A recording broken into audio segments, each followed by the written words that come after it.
And through you muted, dog.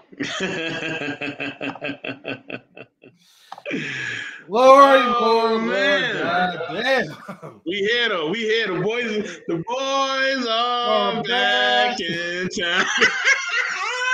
No, was that the thing? The boys are back in town, and that's where we gonna stay. Oh man. Did you miss us? You miss us out here? You know what I'm saying? Man, but look, man, of course they miss us, man. Of course. Why would they not miss us, Mr. Best? Why would they not? You know what I mean? We are the greatest, especially when we're united together. You know what I mean? Facts. Man. Facts. You know what I mean? Welcome to Knowledge. I know you got the ticker ready for us, man. You know what I mean? I know you got the music ready, provided for us by DJ Eddie King. You know what I'm saying? Oh yeah. Get this shit going, man. We're gonna play some good old underground music. You feel me? Yeah. So look, everybody. I don't know what's going on with my sound bits. We're having internet problems, but I'm gonna fix that in a minute. But for now, right? Welcome to Knowledge and Relationships. Yeah. This is your boy M3 with Mr. Best. In the world. Man, we gotta give a shout out to all the homies, man. Shout out to Big Rick Slaps, you know what I'm saying, in the building, you know what I mean? He ain't checked in yet, but I know Big Rick Slaps gonna come through. B-Eazy Dat Dude, you know what I'm saying? Lola, Queen, you know what I'm saying? Lady E, you know what I mean? The whole crew, Mrs. M3, you know what I mean? Rest in Paradise and QueBee, the whole team. Mr. He Said, Mr. Bryant, you know what I mean? Mr. She Said, the Hashtag Media Group, man. The whole team. Hank, you know what I mean? Great Pill Podcast, Bruiser. Shout out to the whole family, man. The whole family. You know what I'm saying? Shout out to the whole family. Lady Sophia, I know you out there somewhere. Shout out to you too. You know what I mean? Hopefully I ain't forgetting nobody, man. Oh yeah, Miss Polly. How can I forget about Miss Polly? Polly My Nation just went off the air. You know what I mean? Shout out to Miss Polly as well. You know what I'm saying? Gotta give a shout out to the whole team. And of course, you know, me and M3, you know what I mean? You know how we do. But look who in the building, M3. Look who in the building, dog. Hey, I see it. And you know, just in time. My goodness. Hold on. Let me go ahead and we're gonna get this cranking though. Hold on, sis, right? Because I was having some internet struggle internet connections. But it came right on time just for you. So let me go ahead and I'm gonna play this just for you because you know why? From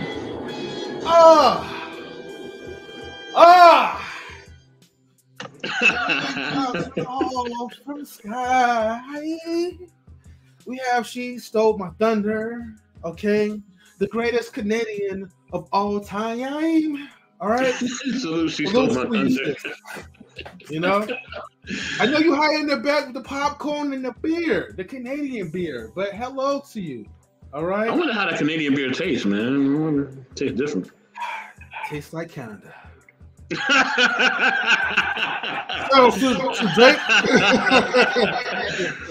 Oh man. Woo. Man, me have to clip that shit. That shit was funny. Hopefully my eyes was on the camera. You know what I mean? Sometimes we want the bright lights and all that, but look. Anyways, man, thank you people for tuning in. Like, you know, I know, like, you know, people are multi-streaming, doing other things, but you guys didn't have to be here, but you are here. And that's the most important thing.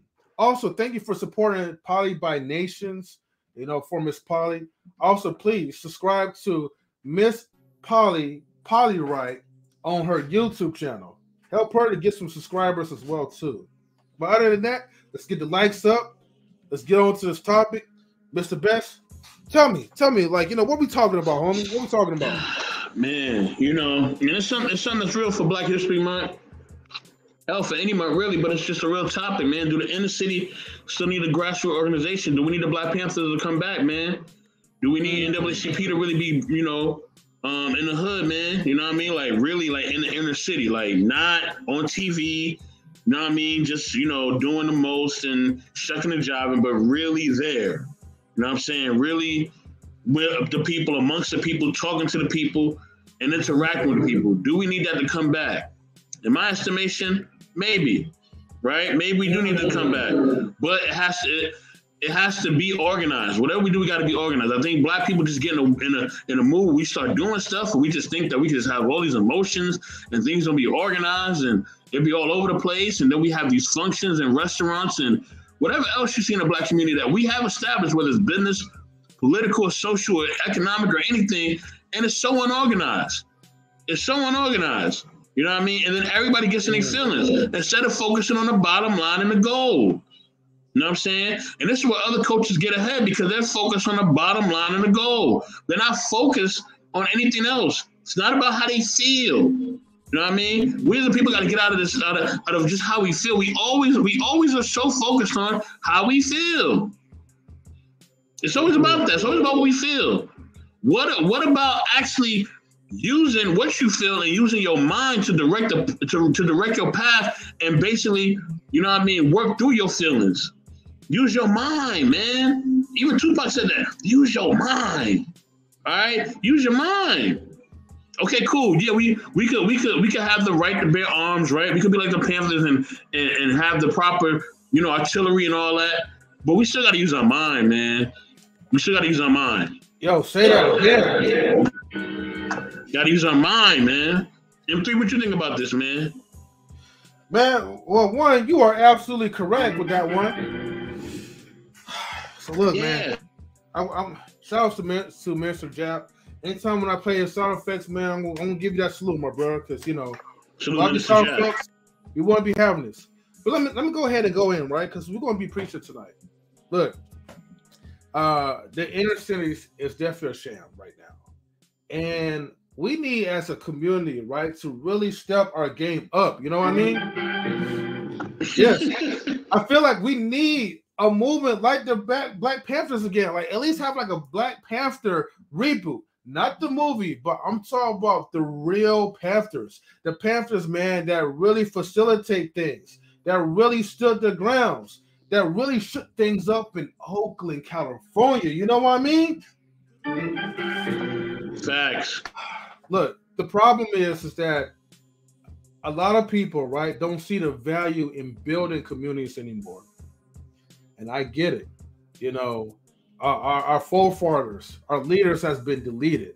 Okay. Some of them been deleted by our own people and been betrayed. But that should not stop us from taking the risk and for standing up for what we believe in. But like, we should not give up on our people. We should not give up the hope. And I think we gave up so heavily is the reason why we still keep turning to social media and we still keep looking at these buffoon rappers to try to step up to the plate. But they're all talk, man. And they're not really no action to it. Stop looking for these entertainers. Entertainers belong over there. Okay? They're making money in their own sector. Facts. They're entertaining to make us laugh. Okay? Let them do their part. Stop putting them in politician roles. Okay? Because anytime you put these people in the politician roles, it goes south. All right? Immediately. So the thing is, as people, right, we are the community. We got to make sure that we step our games up and start policing our own families, our own communities. Hey, you to preach on this. You know what I mean? They're not ready yet. Are you ready? I'm here. I'm ready for this. All right, here we go, all right?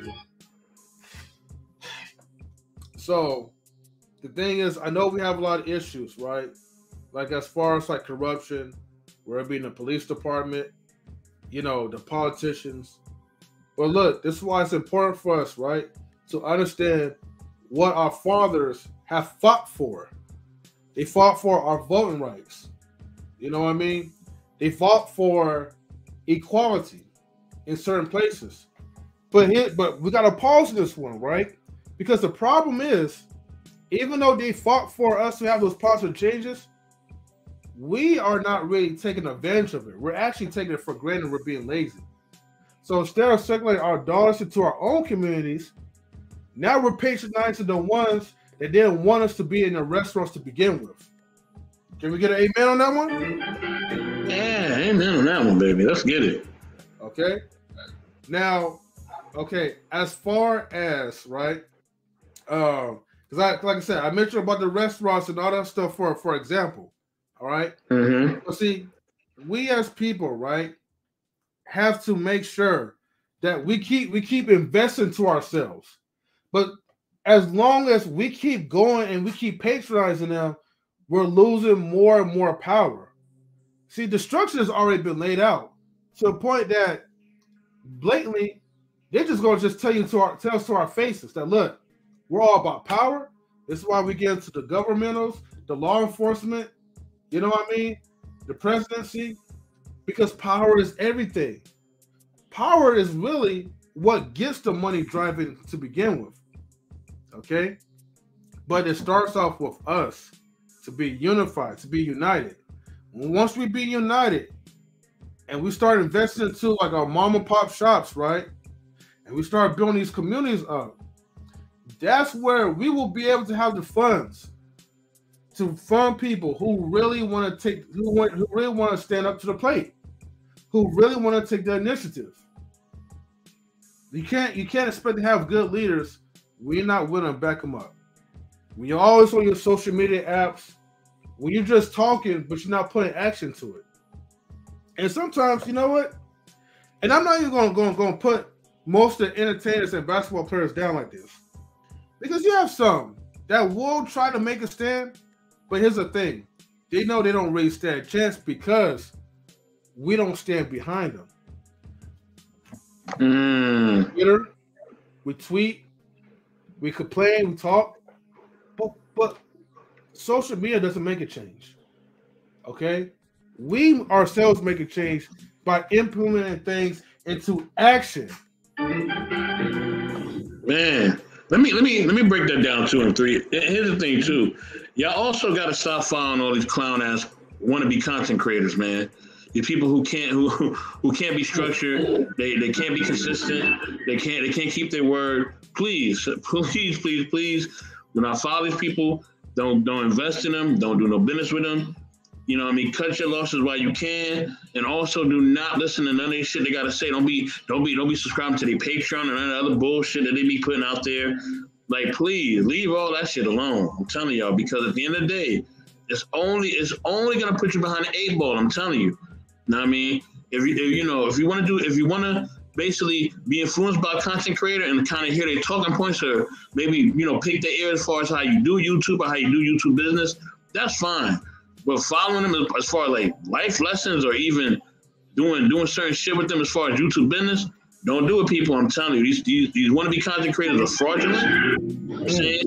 And they full of shit, most of them. All right, so keep them at an arm's length. All right, keep them at an arm's length, because as soon as they can, they will try to fuck up the things that you're doing. They will try to fuck up your life, and they will try to get you to invest your money and your time into some bullshit. And that's all I got to say about that. I let the church say amen to that. All right. Yeah. So here's another point, right, that I'm going to address too. Here's the thing, right?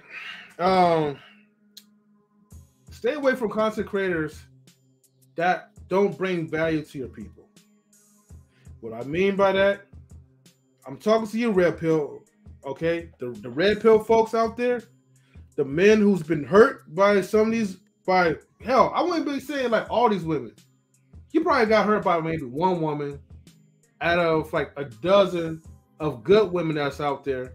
You probably got hurt by a whole. You know what I mean? And you probably deserve that, because you didn't want the good woman who didn't have the whole tendencies, to hold you down like that. Salute, Mr. Bryant. Salute to you, my brother. Thank you for tuning in. But see, man, right? We gotta understand, right? We got a lot of perpetrators out here, okay? See, there's spaces that they utilize your hurt and your pain to make profitable gain, okay? If y'all don't understand, they use your hurt to make profitable gain, all right? Facts.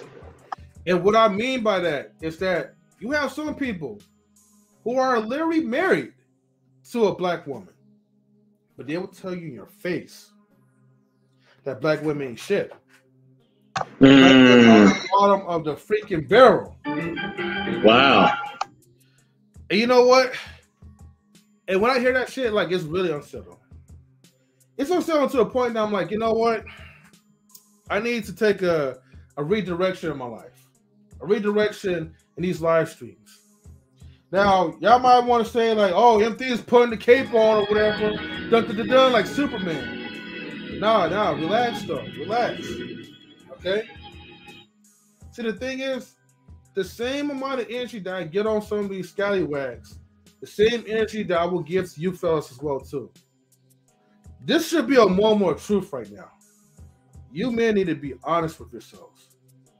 And just say, look, man, you're not the type of guy that has that charisma or has that Mac Daddy game to get women like that. And the only time to the Mac Daddy game. Wow. And the only ones that you really want is the 304s. All right? I'm not, but they don't want them though. The 304s don't want them either. You know what I mean? But that's beside the topic though. You know what I'm saying? Like, yeah, and this is kind of why salute the Bolo TV. This is why we need organizations like the Black Panthers so that you know, and other organizations like NAACP. I would even say, you know, the Fruit of Islam, Nation of Islam. You know what I mean? All these people. You know what I'm saying? We need them to be a part of our community because a lot of times people can't tell the real from the fake. You know what I mean? They're confused. You know what I'm saying? And they can't basically have an understanding of, you know, who is actually really trying to improve our community. You know what I mean? They see a lot of people talking, they see a lot of people saying that they're going to organize the community or they're going to put the community together. And I understand, yes, there's a threat to anybody who wants to try to unite us, right? Salute to Akin Ali for putting that out there. Ilkan Ali, I'm sorry if I'm messing up your name, Mr. Ali, my bad, bro. But salute to Ali for putting that out there about if we're trying to be unified, they will always try to break us apart. You know what I'm saying? So that's actually a true thing. So I think that's something that is definitely a threat and it's something that we fear, but we can't be fearful to the point where we don't do nothing at all. Like, we got to get out of that, man. Black people got to get to the point where we actually are willing to make change and we're actually willing to strive to improve things. You know what I'm saying? And I'm not saying that we need to grab a bunch of guns and run down to our local town hall or run up to, you know what I mean? Run up to the White House and nothing like that. What's good, Lady E? You know what I'm saying? I'm not saying we need to do nothing crazy like that, but at the end of the day, you know what I mean? We need to do something because right now we're in a state of emergency as a people. You know what I'm saying? And you know what I mean? If we don't do something soon, you know what I mean? People are just going to be in the same predicament. You know what I mean? And that's not a winning formula for our people. We cannot stay the same. Salute to Wally. What's good, man? We cannot stay the same. You know what I mean? Hey, Sister Anya, what's going on? Good to see you. You know what I mean? I see my twin in the building, Quantum. Quantum, what up? What up, twin? What up? What up? You know what I mean? She said disappearing. So why you disappearing, girl? Where you going? Where you going? But yeah, at the end of the day, you know what I'm saying? We gotta have these organizations, and y'all can definitely come up. Y'all see the link in the stream. M3 gonna pin it for y'all. But yeah, it has to be something that happens. Like we as a people, we can't just keep sitting around letting Black history after Black history pass on, month after month pass on, year after year pass on, and we know our communities are in the same predicament. You know that when you drive through the neighborhood that you grew up in, it's the same predicament. You already know. You know what I'm saying? That you see the playground is still messed up. You see that person and he's still on the corner that you can actually help. You can actually help them get a job. You can actually help them get them resources. But you pass by every day in your car or on the bus or in the train and you don't do anything. You don't do anything. You can at least give them a job application. At least tell them where the food bank is. At least tell them where something is at where they can get the resources that they need. But we don't do none of that. You know what I mean? In my neighborhood, you know, over the weekend, I seen it was a need that needed to be met. I gave to that need. They was trying to give me something back. I don't want nothing back at all. You know what I mean? And that's the kind of heart we got to have if we want change. We too busy to be looking for something back. Sometimes you got to do something and you're not going to get nothing back, man. All right? We got to get out of this greedy mentality that somebody got to give us something back for doing the right thing. Okay? You know what I mean? When the Black Panthers set up and did their thing, they did it because they knew change had to happen. They wasn't looking for nothing. And yeah, Quantum, I got to drop the gems, man. You already know that. Know what I mean? They were trying to look for something. They knew that, eventually what we doing is going to help our people move forward. You know what I'm saying? And we may not be able to see it in our lifetime, but at least we're going to try. But we don't want to try to do nothing. It's crazy, man. Go ahead, M3. Man, that was some good preach right there. Hold on, I got to give you the long version of this. Yes, sir. Because Pastor Best was preaching at his best. All right? Exactly. I'm here, y'all. I'm here, y'all. I'm here for y'all. Let's get it. We're gonna do some chat interaction, okay? Because, like, we want to preach, but actually, we want to make sure that everyone, okay, the ladies and the gentlemen, are learning something from this, okay? Let's say there's 9 or 10 people that's watching us, right? Okay, let me ask you guys in the chat. When was the last time you did something, like you actually took things into action? And then you actually help someone's life like that. You know what I mean? Sometimes it's just giving time. It don't even have to be giving money or resources. Your greatest resource is spending time with that individual when that individual needs you the most. Okay? But see, a lot of people, they don't think that way. They don't think about sometimes your words can actually make a greater impact. Now, not a lot of people in the chat are content creators, but here's the thing, right? You still have a voice. The greatest voice is the people in the chat that's commenting, that's spreading love and positivity. So the thing is, chat, I want you guys to also hold us accountable. Sometimes if we're slipping, man, make sure you keep reminding us what the purpose is. And the purpose is making sure that we are the inner city, and we need organizations to be created. We need people to keep spreading positive messages like this. We got to stop having these same bleep gender war topics, okay? Not trying to go back with man versus man or whatever, right? But what I'm saying is that there's a lot of distractions that's keeping us away from building the community. Okay, and Biz, you already know.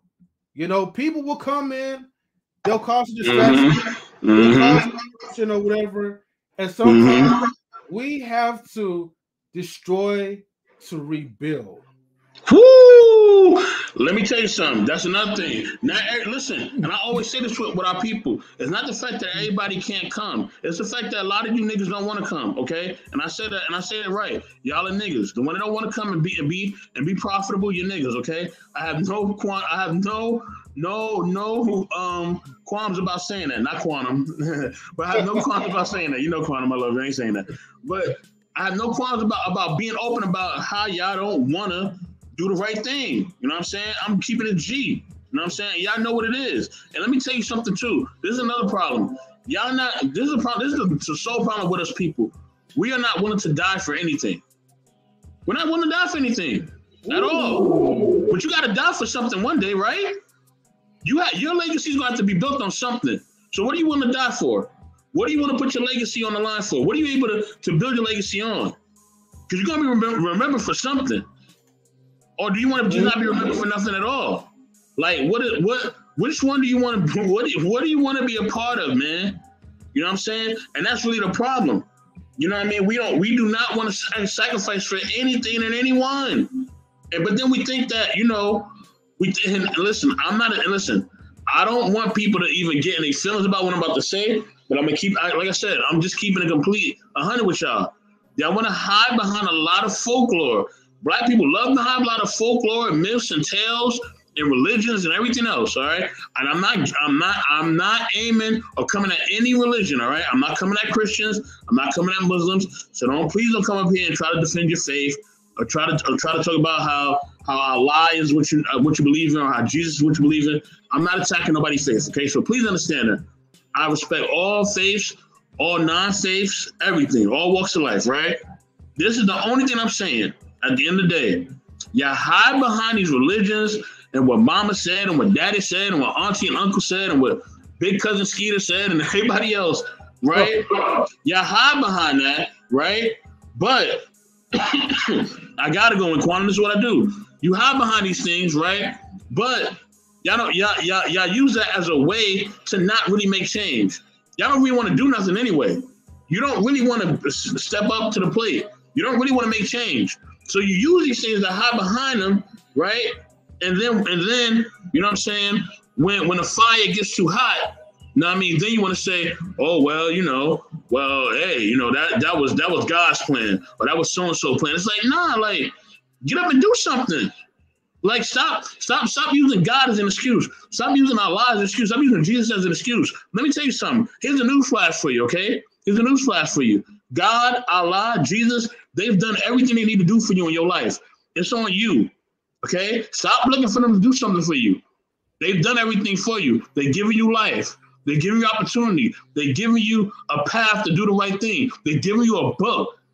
Jesus even died for you and for your sins. There's nothing else he needs to do for you. There's nothing else he needs to do for you. I know, Mr. Bryant.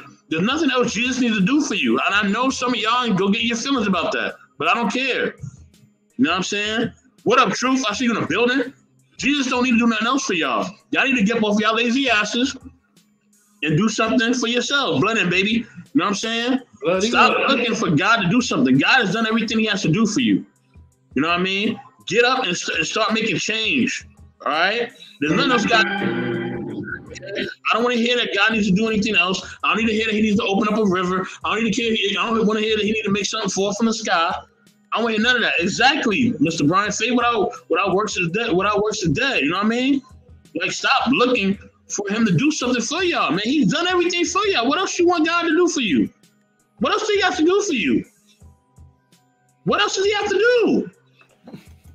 Like, literally. You know what I'm saying? When you gonna get off your lazy asses and do something?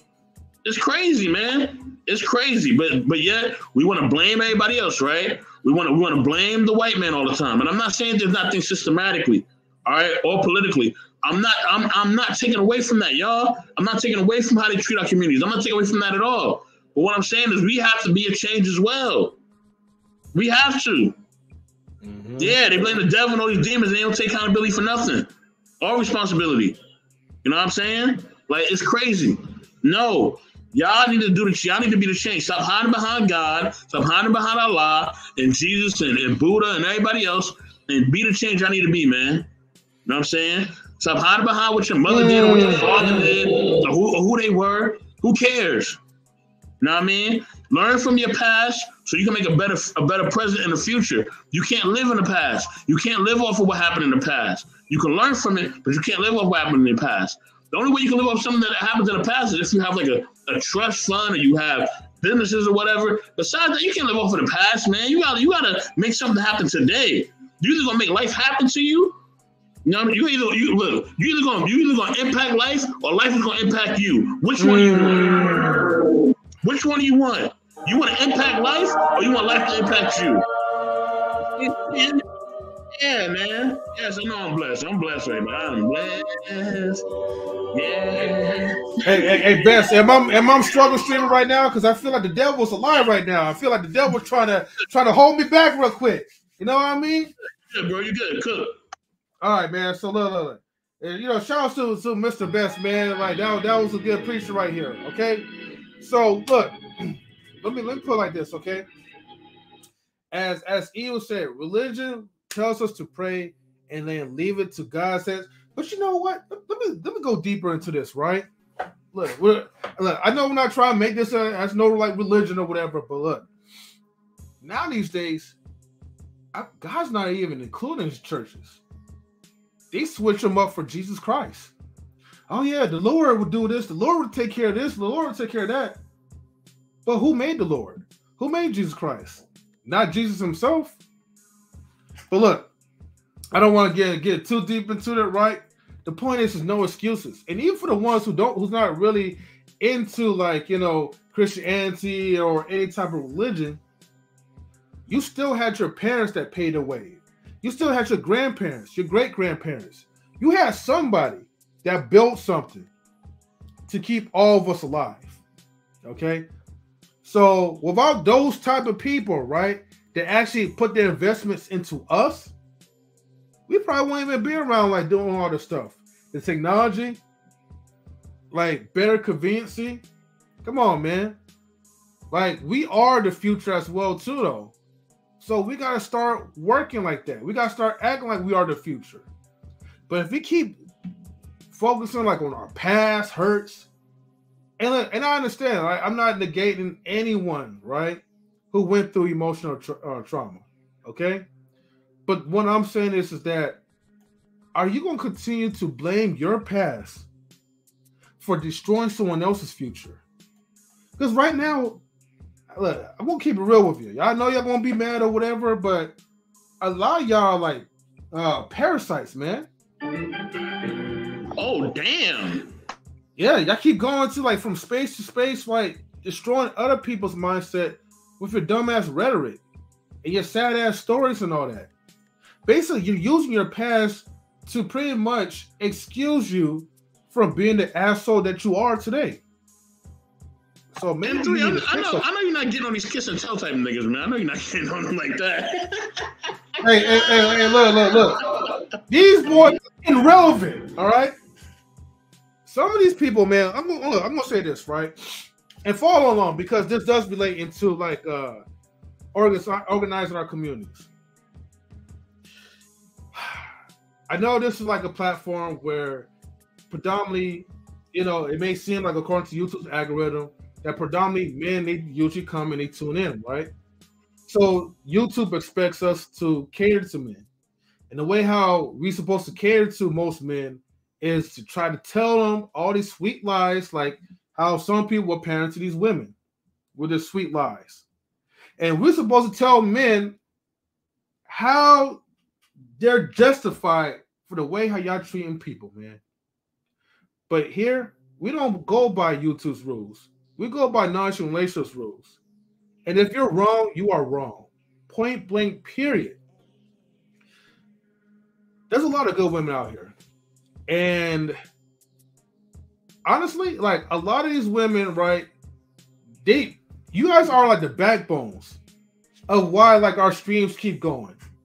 See, I gotta give them credit. This ain't no Derrick Jackson shit. You know what I mean? But this is some real shit. You know, without some of you ladies, right? I'm talking about the real women, okay? You guys didn't have to, like, you know, come to our platforms. You guys didn't have to do volunteer services. I mean, men is also included as well, but women are definitely the backbones.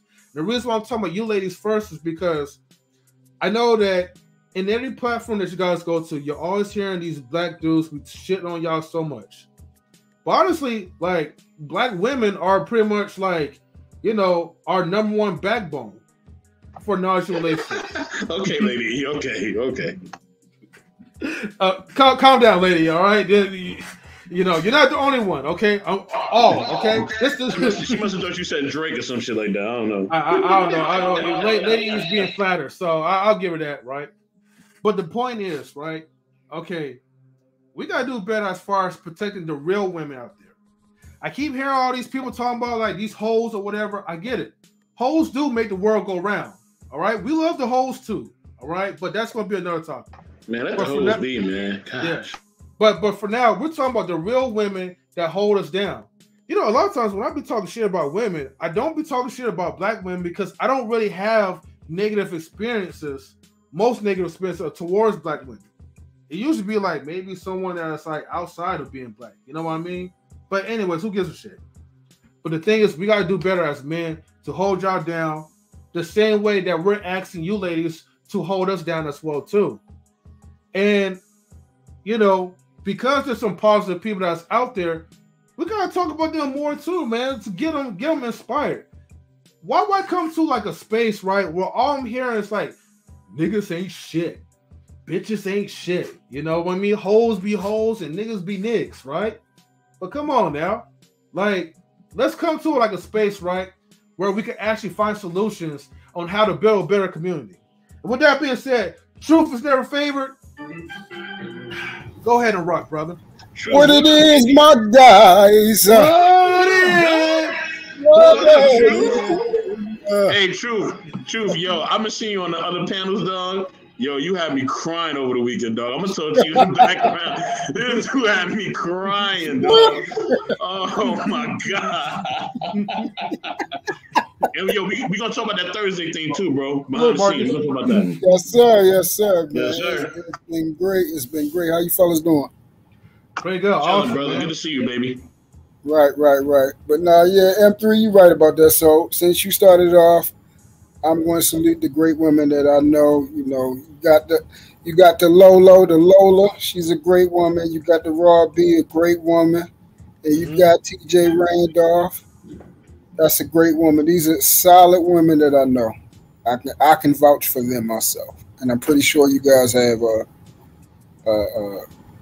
you know, y'all list and y'all plethora of women that y'all rock out with, and of course, you know, my mommy, the great woman that my daughter's growing in, and salute to my children's moms. Salute. Salute. Sir. Damn, truth, man. That was positive, man. Yo, I love that, man, because you know we gotta give credit what credit is due. You know what I mean? Now look, ladies, now calm down, okay, right? Because I don't want you guys to soak up too much validation and get your heads puffed up, all right? But just know that you guys too late for that. Yeah, you know what I mean? Just know that we recognize y'all, okay? That's all I gotta say. Mr. Best, let's go ahead and keep cooking, man. What else we got? Man, shout out to Marcus. See you in the building, Marcus. What up? Little you know what I mean? Yeah, shout out sophomore Marcus. You know what I mean? Lady Phoenix, I see you. You know what I mean? Lady Heat, we see you. We see all y'all up in here. But yeah, man, I just think that we just gotta stop making excuses, man. Stop making excuses. Stop trying to look for other things to, you know what I mean, to come up and try to make our community better. Look, nobody is coming, you know what I mean, to help your community, all right? There ain't nobody coming, okay? Not even your own people. They probably not gonna come. All right, not even them celebrities that y'all be looking at. They're not probably gonna come back. All right, they're gone and they're gone for good. Okay, and some of them need to have left because their life was in danger. All right, and they had to get up out of there. You know what I mean? So that's just how it is, man. But as you said, moving forward, we just gotta have a conversation. We're moving the you know, the needle forward. We pushing the needle. We creating the needle. We making new needles. All that. You know what I'm saying? But we just moving everything forward, man. You know what I'm saying? We're moving everything forward, man. A shout out to the great QueBee. You know what I mean? I got to definitely shout out our sister in Heavenly Streams. You know what I'm saying? Yes. And that's what she was all about. And that's what I'm about too. You know what I'm saying? We ain't going to stop until, you know what I mean? We continue to really take over this whole YouTube thing for real. Not just Black YouTube, the whole YouTube thing. And that's for real. But yeah, Truth, what do you think about the topic, man? Do we need to bring back the grassroots organization? Do we need to start, you know, getting in the communities and actually making things happen like the Black Panthers was, you know what I mean? Like you know, like the organization that we used to have back in the days that was in the hood, like the NAACP and all that. Do we need to get back and just go in the inner city and start really making a change? What do you think, bro? That's so hard, bro, because again, we can have hold up.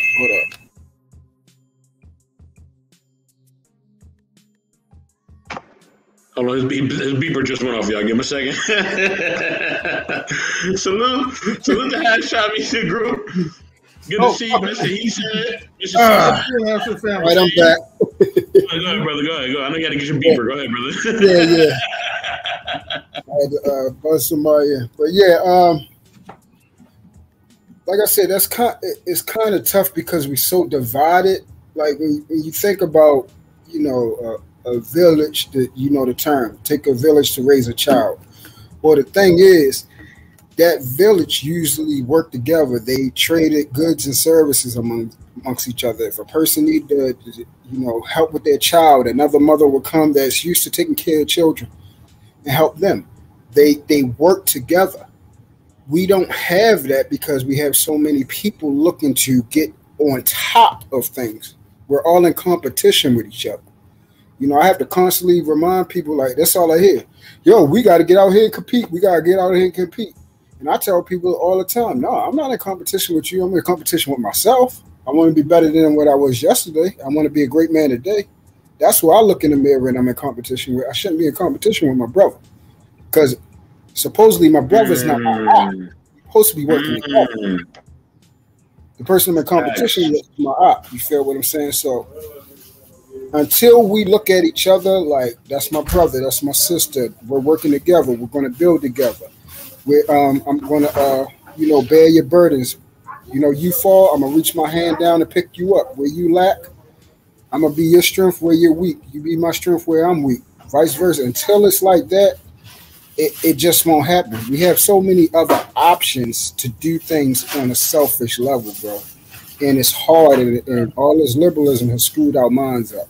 Until it becomes like a worldwide effect, like what happened with the pandemic, you see a lot of people what happened, moving in together, it's amazing once that type of stuff start happening, then everybody like, hey, can we work together? Can we team up? Hey, you got some food? Yeah, it's when stuff like that. When stuff like that happen, now we want to work together. But now things went back to normal, and you see stuff tearing all up over again, and actually it's got worse. So until something actually changed, where we're looking at each other and we're actually loving each other, I don't see it, bro. Sad to say.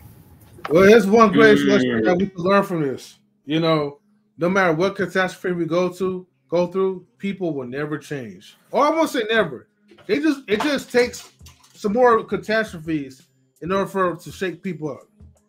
But real quick, I want to do like a quick intermission, right? Because I got shout outs to my wife, okay, Marion. All right. Look, she got me this like for Valentine's Day. It's a Jordan brand backpack. Okay. Shout out to Jordan, and shout outs to my wife, Mrs. M3. And then she also got me, okay, the Adidas hat. All right. So I might be rocking with that, in a minute. And then of course, some good old Adidas socks, because hey, gotta keep your feet warm, especially during these live streams. So shout outs to the lovely wife, Mrs. M3, and with Panda Express too, which they're not sponsoring us, but hey. Oh man. It says your challenges will disappear in the face of great kindness today. Oh. So shout outs to Mrs. MP. Yeah. Shout outs to all of them. Mrs. MP, Panda, Jordan, Adidas. Shout outs to all of them, man. You know what I mean? Now the next step is securing. Yeah, Miss MP. Yeah. Yeah. And shout out to everybody in the chat, man, for still rocking with us. Marcus salutes to you. Says shout out to the baby bash Adidas hat.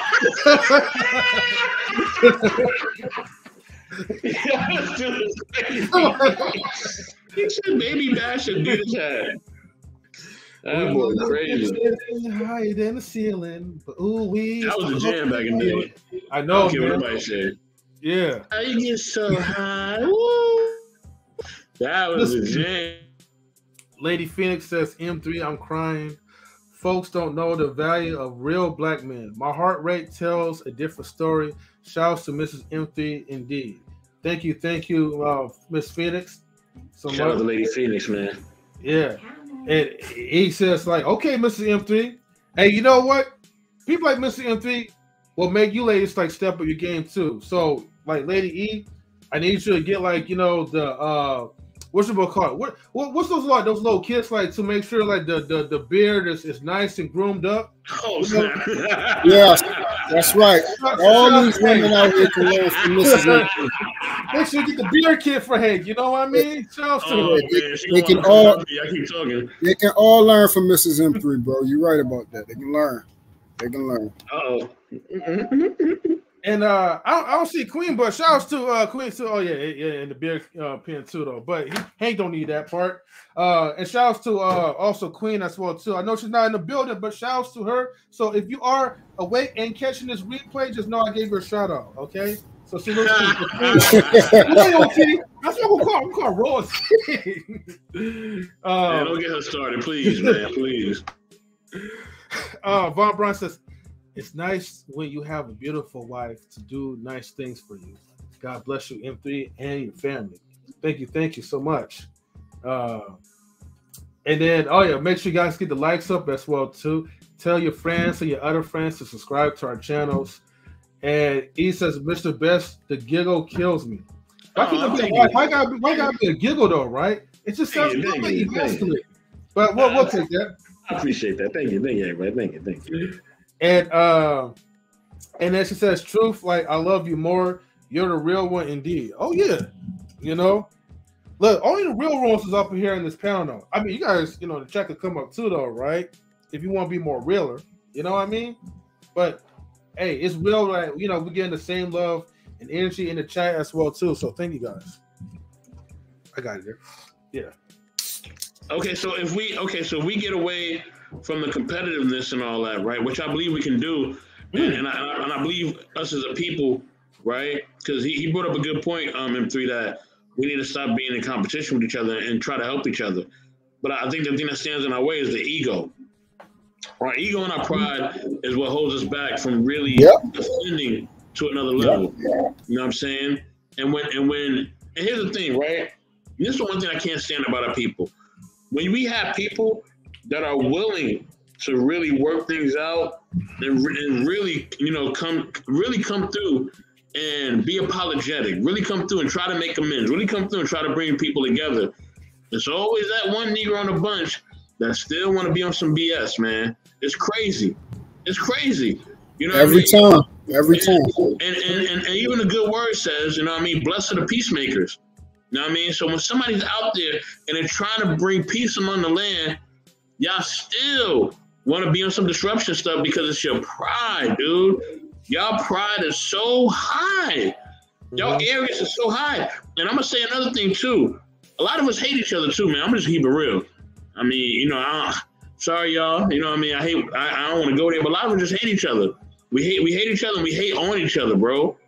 It's crazy. You know what I mean? Like, stop hating on somebody because they're younger than you. Stop hating on somebody because they're taller than you. Stop hating on somebody because they can get women better than you or men better than you.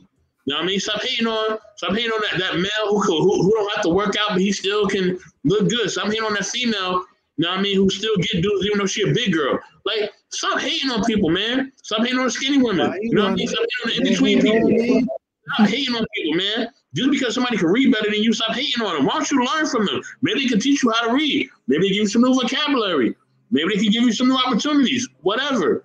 But the more you hate, the less you elevate. Don't try to take that, y'all. Okay, y'all probably will. But the more you hate, the less you elevate. You know what I mean? Guys, let me pop their bubble. Please let me pop the bubble real quick. Hey, go ahead, bro. Look, man. Okay, the pride, the ego. All right. Sometimes, okay, it stems from insecurity, because and it doesn't matter if you're a man or a woman. When you let your pride and ego get in the way, you're really in competition with yourself because you're seeking that validation from your peers. And you want to be the top rank within your other inferiors. Because, see, the reason why we hate each other so much sometimes is because we feel like we're not even good enough, right, to compete against the colonizers, okay? The Europeans, all right? And so because we don't look at ourselves as value, we have to look at someone that we deem as less value than us. And unfortunately, we see our own people like that because we're always told that we're the bottom of the barrels, okay? As African communities, period. Not just black women, the bottom of the barrel. Us as a whole are always constantly told that we're always last place, that we're no good, that we will never be better than any of us. And then foreigners that come, okay, from whatever country they come from to, you know, maybe get their little passport, citizenship, green card, whatever the case is. And then they come to America to look down on us, okay? And then you paint a negative picture of us always being dumb, stupid, slow, okay? But the more we keep sucking up into the negativity, the more we'll always be in competition with ourselves because we feel like we're not good enough to even come into the running against the elite. But really, we are the key, the number one. We actually have a lot of value. We actually built America just like anyone else built America. Okay? And without the talents, the knowledge and skills, okay? Shout out to Malcolm X, Martin Luther King. Shout outs to, I can't remember the guy who made the peanut butter. And I know I mentioned that off. George Washington Carver. What's his name? George Washington Carver. Also, salute to the homie Watch, I see you in the building, dog. Salute. You know what I mean? We got Rosa Parks. Man, we got so many people. Look, if you guys have not checked out Black is Gold, okay, by the internet, you are missing out on some key knowledge for them. I'm just letting y'all know that. But I'm telling you right now, all right, these people have paid their way.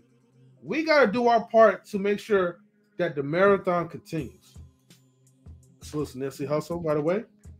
Yeah, Neighborhood Net, man. Let me add on to that, man. Right. Also, we also what's GWC 100 watts? What's GWC, bro? I don't know what that is, but it sounds familiar. Oh, George Washington Carver. Okay. But here's my thing, right? A lot of times too, within our communities as well. You know what I mean? Because you brought up a lot of good points. We also expect people to automatically know what to do with opportunity or what to do with money and resources off the bat. And sometimes they don't know what to do, right? They got this opportunity. They from the hood just like you from the hood. They're not used to really having much, but you expect them to automatically have all this business acumen, have all this sense, know how to help everybody in the community, and just know how to solve every problem just because now they just finally broke through. Give them some time. Like, dang, like, give them at least, you know what I mean, at least 3 to 5 years to get themselves right. You know what I mean? They just come out of poverty. They didn't even get the body mother at home or nothing. And y'all already coming at them and saying, oh, they left the hood and they don't care about us and they don't want to get back. And they probably do. But y'all don't give people a chance to even do that. You know what I mean? Y'all be so quick to come at their head without even giving them a chance to even make things right. You know what I'm saying? Give people a chance, man. People actually really do want to help people. They actually do really care about people. But y'all don't give them a chance. Y'all be quick to attack. You know what I'm saying? And then when they don't want to help, then you want to say that they fake or that they phony. Nah, that's not the case. You're not giving them a chance to even do anything. You know what I'm saying? You expect somebody who came from the struggle to actually know how to help the whole neighborhood, the whole entire neighborhood? That's not even reasonable. You don't even know how to help the whole entire neighborhood. You don't. You know what I'm saying? You don't. You just want help for your problem because you're being selfish. You know what I mean? And listen, there's nothing wrong looking for a handout, lady. It's not that. I don't have a problem with people looking for things in order to help them move forward. Nobody is great by themselves, right? Somebody great actually said that too. A great athlete said that. But greatness doesn't come just on its own, right? Yes, somebody has to help you out. You know what I mean? And that's right, B-Eazy. Every group looks for handouts. You know what I'm saying? And hangouts too. But handouts, you know what I mean? So everybody looks for handouts. So we got to get out that mentality. That's holding us back, right?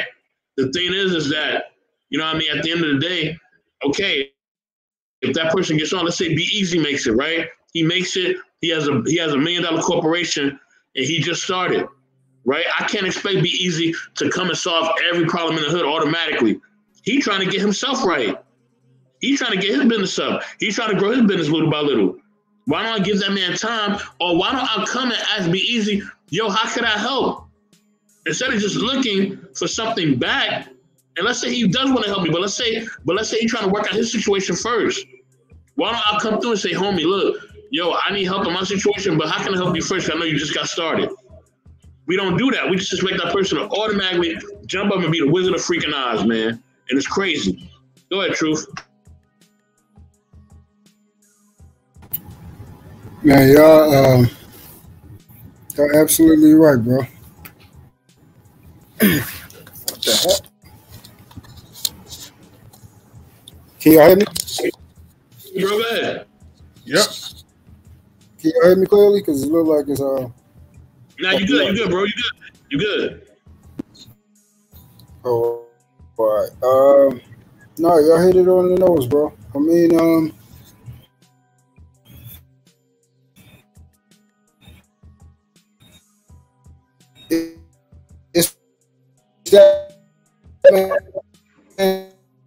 Your sound going out now, bro. Your sound going out. Truth, your sound going out, bro.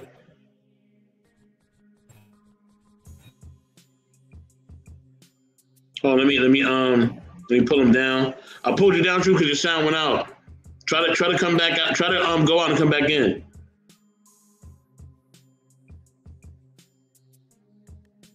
We can't hear him. But yeah, y'all look. Like B-Eazy saying, reparations is old. You know what I'm saying? You know what I mean? So, you know what I mean? Yes, a handout, you know what I mean, the same as a hookup or looking out. You know what I'm saying? Like I said, greatness don't come out of nowhere. Greatness has to inspire greatness. You know what I mean? If somebody great, they're gonna inspire you to be better. You know what I mean? So that's just a fact. We have to really just we gotta really think about stuff. Like I think we a lot of times we have these fantasies in our mind, man. We have like these final fantasies in our mind, like a video game, and we just think that these things are automatically supposed to happen for us, and it's not. Exactly, B-Eazy. Exactly. Hey, this is a B-Eazy topic. B-Eazy, you need to be up here, bro, for real. You know, I think what it is, man, is that there's a certain way to like ask for favors, right? Because we gotta reword this handout stuff, right? Handout is really used as a shaming tactic that people will say that, oh, you're trying to get over me, right? But I mean, if you think about where did Bill Gates start? Where did like Tim Cook or some of these other people, Elon Musk, okay? These same people, like they probably didn't really need to have to ask too much for handouts because their communities offer them, okay, things to help them to level up. You know what I mean?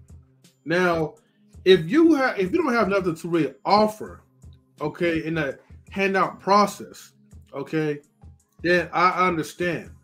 Because the thing is, unfortunately, most of us, right, we won't be try to bargain or try like to haggle. We won't try to haggle other people that's non-black for like, discounts and handouts, but we'll have that same energy for our own people.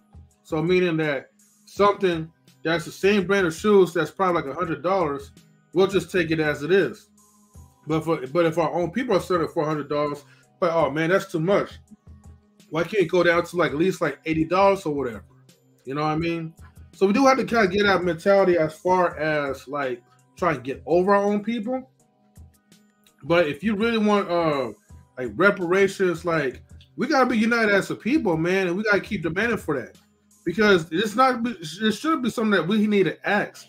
Our people has worked hard, like, to like make this country great. Well, make this country like, what it is today.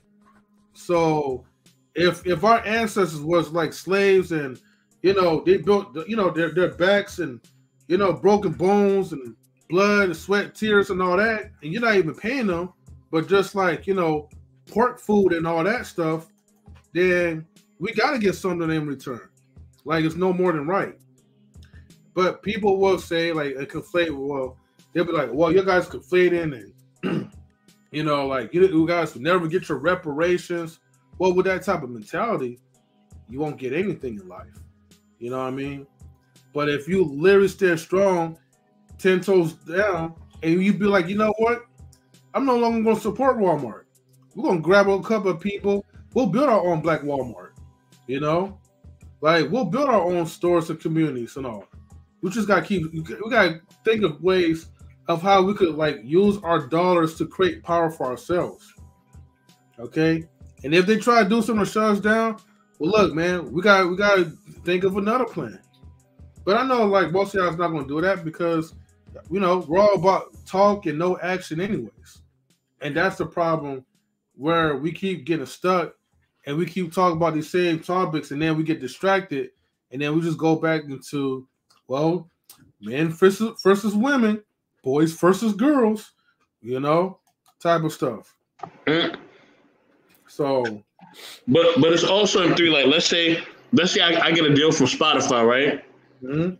And you're like, yo, Bess, you got a deal from Spotify.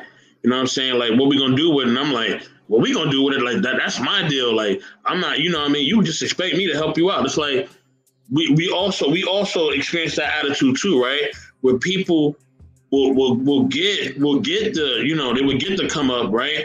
And they don't want to come back and reach out and help those who actually help them get a certain place, right? Like you helped me to get to a certain space in social media. How dare I not help you if I have a deal with Spotify? You know what I mean? If I get that Spotify deal, right, I need to step back and say, yo, man, let me help M3, you know what I mean, get the deal as well. You know what I mean? And so that's how we need to move, but we don't move that way. You know what I mean? You know what I mean? We could be working with somebody and we know that we doing the same thing. We in the same boat. We trying to help each other come up. But as soon as one person gets a little bit ahead, they just like, man, F everybody else. I think that's also a problem too that got to be addressed. But Truth, you was talking, bro. Let me not take away from what you were saying, man. Go ahead. Oh, thank you, brother. Yes, sir. Yeah. Earlier, just a few minutes ago, I was explaining that, you know, the way we look at each other is very hateful, like you said earlier. We do not love each other. We hate each other. We really do. You know, we can run around here, call each other bros and family and say these little slows and monikers and everything like that of terms of endearment. But at the end of the day, you cut this thing off, you're like, man, I don't give a f about that person. And people got to be honest. And it's sad that it's that way.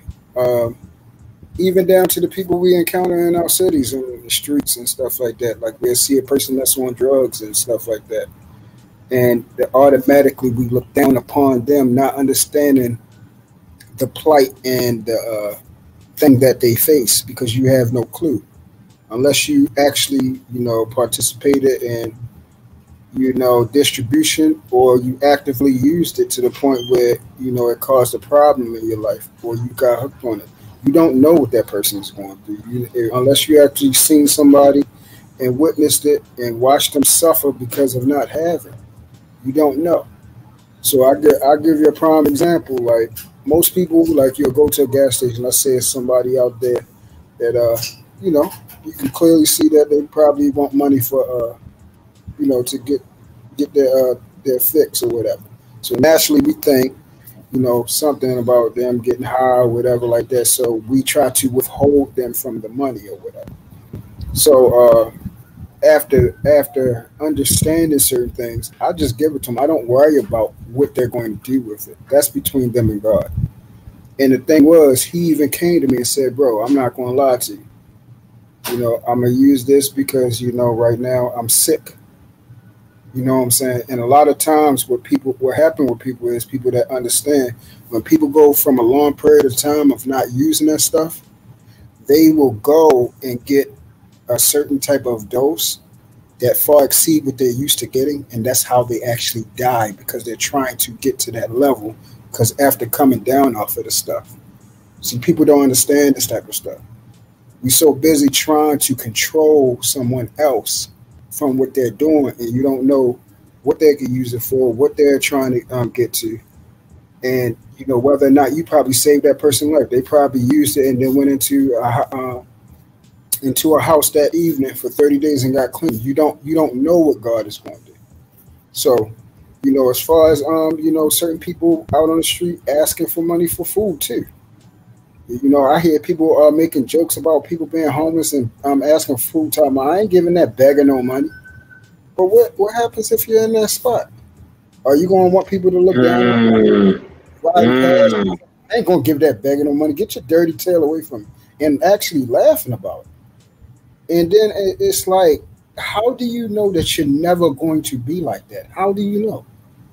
How do you know? You feel what I'm saying? And until that thought process actually changes, bro, we're not going to get to a place where we actually look at each other like we are the same. Like what you're going through, that can happen to me. A person in a wheelchair, that can happen to me. Person that's in the hospital constantly, have to deal with doctors and sicknesses and everything. I am not exempt from that. That can happen. It's not too late for that type of stuff to happen to you. Don't ever think you're going to evade the trials and tribulations of life. Everyone will be tested at some point in time in their life. Let's just hope it's something that you can actually bear, where it's not to the point where, you know, how some can't, and they actually think their only opportunity is a way out. And that's the sad part, is because they didn't have no one to just call them and say, yo, I'm thinking about you and I love you. I love you. I know you're going through something. All I can do is, you know, please keep fighting. Please call me. I might don't have much to give. I might even don't have anything to give, but I can give you myself right now. If you need me to come over there, you know, you need to cry, whatever, you know, what you need, let me know. You know what I'm saying? Actually be available. Actually sacrifice your time. Nobody don't do that. And as far as like, you know, for the Bible, as far as giving, you know, Proverbs 3:27 says, do not withhold good from those to whom it is due, when it is in your power to do it. That's saying that when God gives you something, man, to provide for another, because we're here to give to each other. We're here to serve each other. I've said constantly, our greatest currency is each other. It's not money. The power to give it, do it freely. Give it freely. And those who know that, you know, the great husbandman, Jesus himself, he is a rewarder of those who diligently seek him. He's a rewarder of those who are cheerful givers. Whatever you give, trust he's going to be abundantly given. That storehouse is going to open up. And sure enough, I've learned to not create what is called a debt when I do for someone. I don't want nothing back in return, because I know later on in my time of need, I want God to comfort their heart and allow them to help me when I'm in my time of need. And sure enough, that time has came several times over. That's how it works. Facts, man. Want to give a shout out to some of my people that's on the check-in. You know what I mean? Black-hearted with new growth. The soul. What's good, bro? What's good? Salute. Salute to the homie Rush. Rush, what up, baby? You know what I'm saying? What up, man? You're absolutely right, man. Like, that's how it's got to be, man. Like, you know, people are always looking, you know what I'm saying, to take, and they're not willing to give nothing back. Let me tell you something. No society moves forward without everybody having to give something in there. Like, you're going to have to give something. Like, either somebody before you had to give something in order to make things happen for you to have something, but it's always a progression of things that have to happen. It's never where just one thing just happens and we just sit and things never progress beyond that. No. It's always something that pushes the needle forward. You know what I'm saying? Or someone that pushes the needle forward, or a movement, or a family, or a nation, or whatever that pushes the needle forward. So we gotta get this mentality where things just gonna just fall from the sky, man. Like, we ain't got it like that. You know what I mean? We gotta put in. Shout out to Edom Man Williams. We gotta put in some type of effort to make things happen. I think that's why the grassroots organizations are needed. We don't have generational wealth in our community. We really don't have it like that. You know what I mean? On an economical, political, or social scale, there really is no generational wealth, man. We own less than 1% of the world's of the nation's wealth. You know what I mean? Less than 1%. We don't even have a percentage. So we gotta live in reality. Now, I mean, we have to live in reality as a people. Now, I mean, not virtual reality. You know what I mean? We do enough of that, but we gotta live in actual reality. Oh man, actual reality, y'all. Damn. Yes, sir. Go ahead, M3. Give me about a minute, guys. We got B-Eazy in the building. B-Eazy, what up, man? Oh. Brody. You gonna bless me with your presence today, dog? You gonna bless me with your presence today? Man, my battery was dying, but y'all was cooking, man. I had to slide in, man. It was good, man. I've been in and out, but all of y'all brothers had a lot of good stuff to say. I don't want to just butt in on the conversation. What did you have a specific direction with the topic or a question? Man, do you? Man. Like it was mostly. Oh, go ahead, M3. No. Go ahead, Bess. No, it was mostly, you know, do we need to bring back the grassroots organization like the Black Panthers, man, and, you know, do the organizations that are there like the NAACP and all that? Do they need to be in the communities, in the city, man? Do they need to step up and do we need to make some new organizations or whatever? You know what I'm saying? Like, you know what I mean? How do we start to move the needle forward in our communities? And how do we need to push it forward? Do we need those organizations to come back in order to make an impact? Yeah, so feel free to expound, man. No, we don't need those organizations, because if you look at those organizations, all of those organizations are black faces in white spaces, or black faces is white operated, i.e. look at your HBCUs. Do you think it's black people that's running it? It's black people that are attending it? It's black people that are populating it, but are they running it? And then I'm not a colored person. So when you got the NAACP, what do you think the CP stands for? Colored person. That means anyone. People of color. People of color means minority. Minority means marginalized group. Underprivileged. No, I don't do that. I'm talking about black people. I sort out what we got to do with black people. I'm a humanitarian, bruh. I love everybody, but you know, your racial group is your team. So we got to sort out our stuff first so we can start loving everybody else. I say this, bro, if we all in the neighborhood, you live next to Asians, Puerto Ricans, Afghanis, all of this stuff.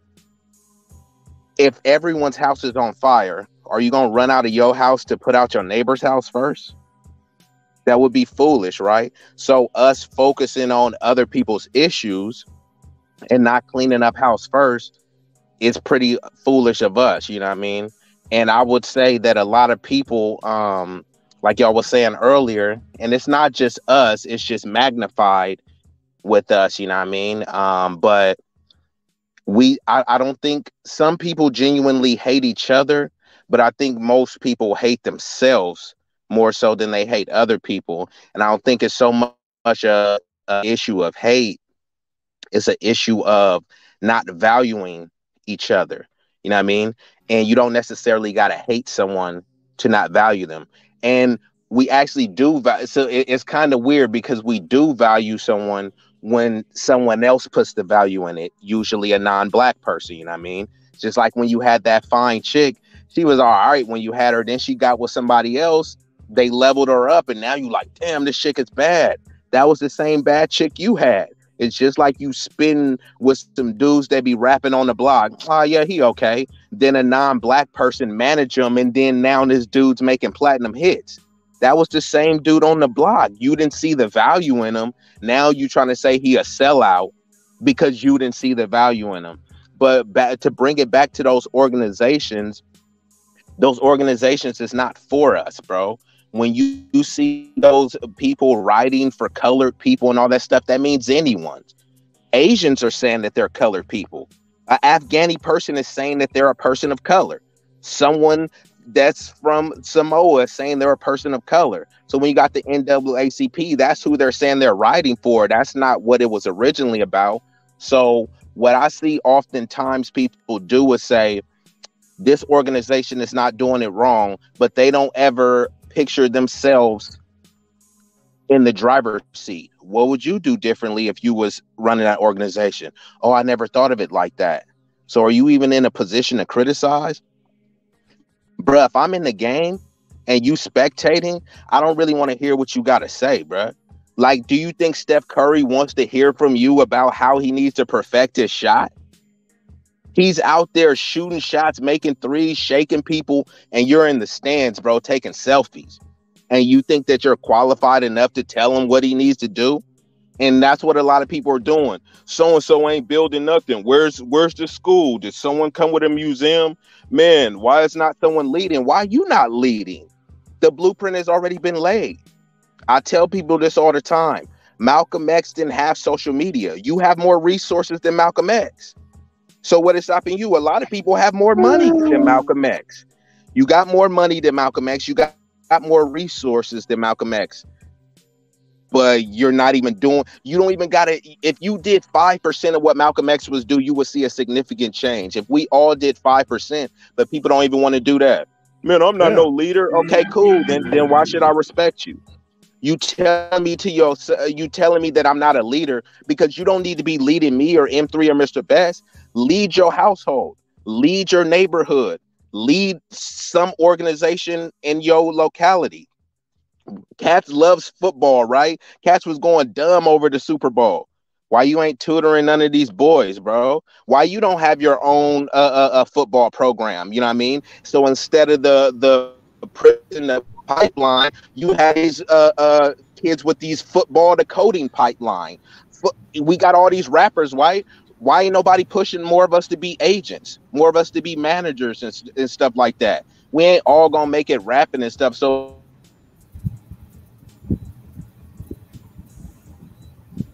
Hey, B-Eazy, you cut out, shorty. You went out, bro. You went out, are bro. the new. You went out. Oh, there you go. What was there that? You, go. You went out Cut out for a on second. that last part. Okay, my bad. I was saying like because we the new sheriffs in town, bruh. And we don't step up, bro, we are gonna be the sellouts and the degenerates that the OGs was for us. When Cats was like, man, the OGs let us down. Yeah, that's what we gonna be. The OGs that let the next generation down. So when we see these cats doing all this buffoonery, bro, that's what I was out doing in the streets, bro. I didn't have anyone else to tell me that, hey, this is not right. I was getting benefits from that. Chicks was liking it. Dudes was like, bro, you that nigga for acting like this. You feel me? There were tangible benefits for my dysfunctional behavior, bro. And we got to set a standard, bro. It's up to us. It ain't up to the young cats that's out in the streets that's all they know. It's up to us that have already lived it and say, nah, bro, we know something better. Al Sharpton ain't going to be talking like this. Al Sharpton going to wait till another black person get killed by a cop and then he going to come out. You know what I mean? He's not going to build nothing grassroots, bro. It ain't up to Al Sharpton or Jesse Jackson or any of these civil rights retreads, bro. We are the new civil rights leaders, bro. We are the new Black Panthers, bro. You know what I mean? Not by that specific name, but in spirit, in the ideology and what we could accomplish. You know what I mean? So I'll just leave it at that, bro. Yeah, yo, I wanted to, yeah, that was. That's all. Clicked on that one, baby. But I wanted to. Team is strong. Go ahead, True. I wanted to tie in what you said because it was something very important, bro. You said, damn. So, well, it was two things you said. All right. So the first one was the standard, and since I've been on here, man. I said we need decorum. We need a standard. And I constantly harp on these things, but nobody don't want to do it. But we want to try to formulate a community without any structure. And I'm trying to figure out how does that happen without any direction. Everything that comes together or got to be put together, guess what it comes with? What when you get a package and something needs to be put together, what's in that package with the rest of the items? Directions. We don't have none.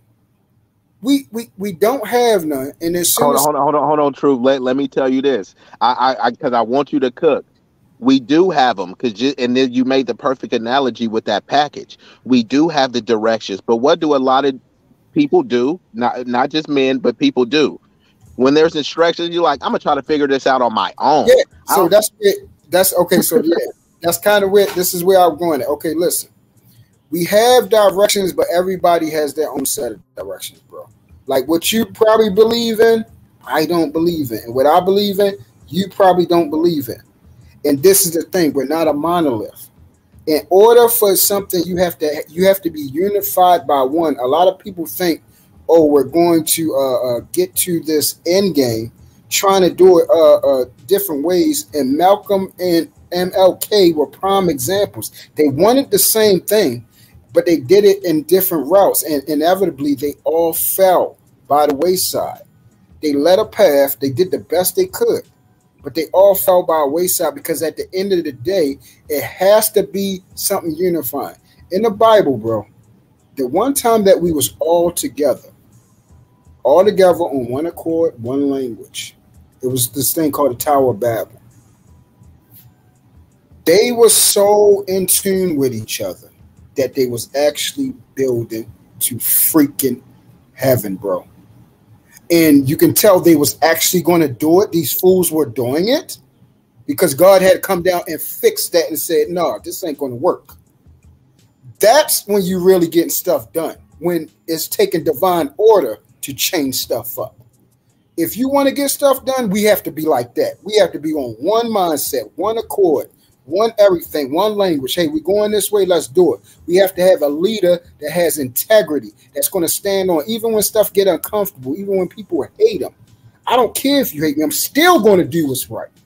I don't care if everybody cheering to go this way. I'm still going to stand on what's right now, because I know in the end game, I'm looking 10, 20 steps ahead, and I know what's on the other side. I know what my expected end is. I know what the end result of my labor is going to be, even if it's uncomfortable. We don't have leaders like that. We have what's called instant gratification. I want it now. Everybody's trying to find get rich quick schemes, the fastest way. What's the new bag getter? This YouTube bull crap. Everybody's looking for a way to try to get rich for themselves, not for other people, for themselves. We see everybody saying, go to these panels, and people saying, I got the blueprint.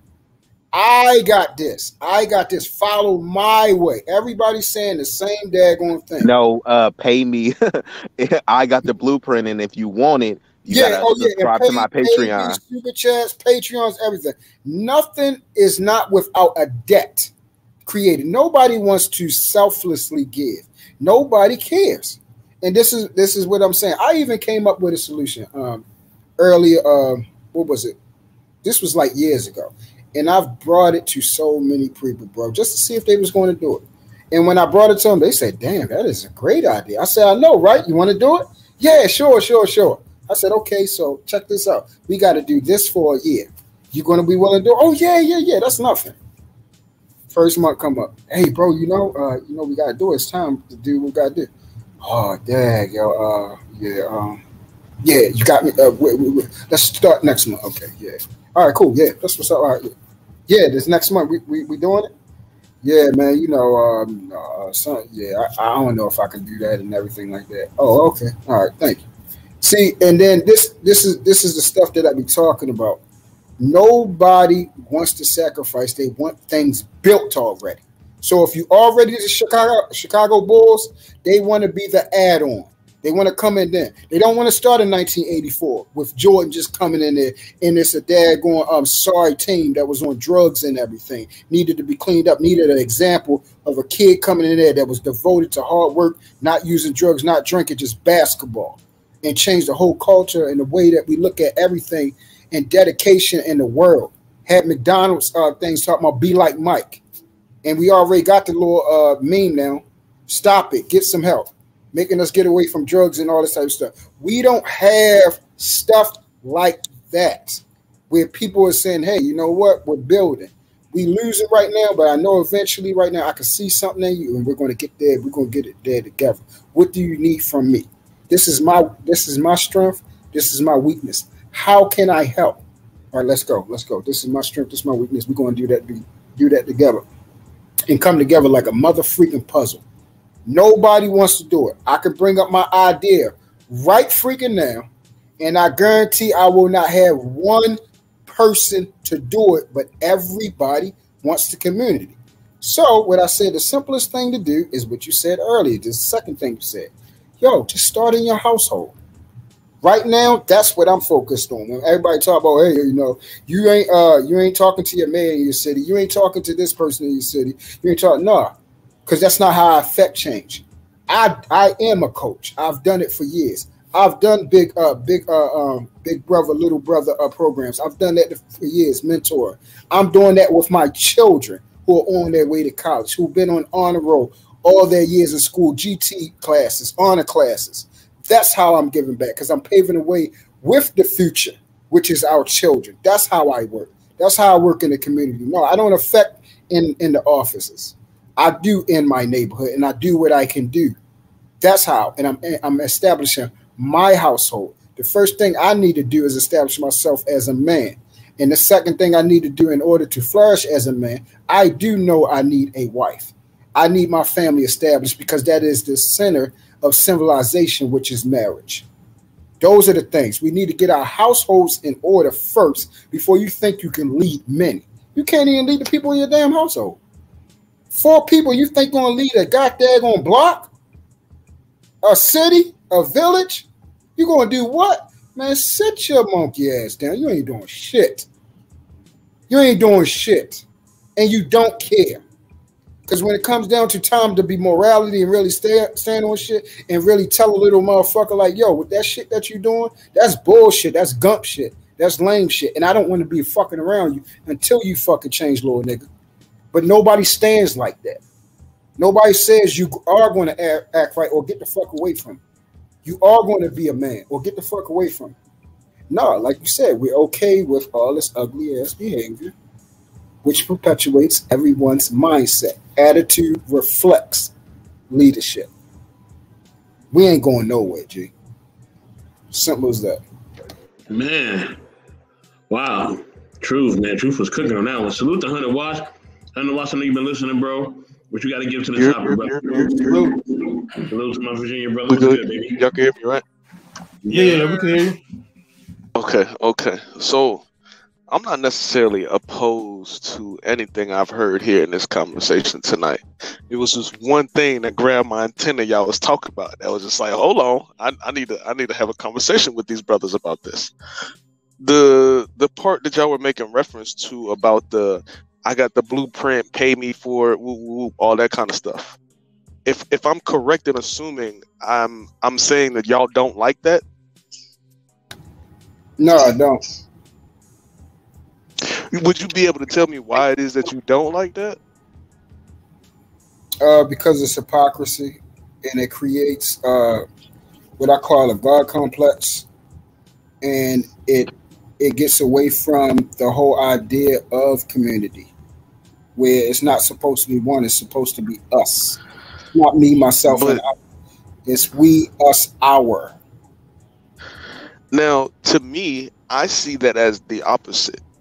Because we've had all of these conversations here on these platforms, and one thing that we say in common is you can't take everybody with you. That's just the reality of where we are as human beings. And if we're going to talk about our people in particular, black people in particular, we can't take all these niggas with us. That's just not how that's going to go. You know what I'm saying? And that's just the reality of human beings. So with that being said is, as a business person, if I'm going to spend my time teaching other people how to make money for their family, it got to be worth it for me too. So is it not fair to say that I deserve to be paid for teaching people the information they need for them to be able to make money for them families too? Hold up, B-Eazy. Hold up, B-Eazy. I know you're going to split this, so I don't want to go behind you. I'm gonna make this short and sweet. Okay. I don't want to. Yeah, I don't want to go behind you. Please don't. I don't want to go behind you because you're going to listen up. So, bro, all I'm gonna say is this: if we're talking about looking at it from a business perspective, the first thing people look in is what I was talking about, creating a debt. We are always looking for if I'm giving, how can I gain? Automatically. So at the end of the day, it's still selfish. I'm only willing to do if it's a gain for me in the process. I'm not willing to just hold on, because I'm answering your question. My fault. You're right. My fault. So I'm only going to give who I am if I am getting something. So 84 was speaking about, let's say I have a product and it worked for me already. I'm already getting money. And I know my brother can benefit from it, where he can earn money, what I'm earning right now. I'm not his competition, so it doesn't bother me that if in one day he's earning the same amount of money I'm making and it took me a year. I'm not his competition. That's my brother. Here's the blueprint, my G. Get the same amount of money I'm making and don't struggle. I don't want you to have to work hard like I did. That's not my job to create a goddamn test for you to struggle. My job is to love you and help you. That's my job. And that's what's not happening, G. That's my answer.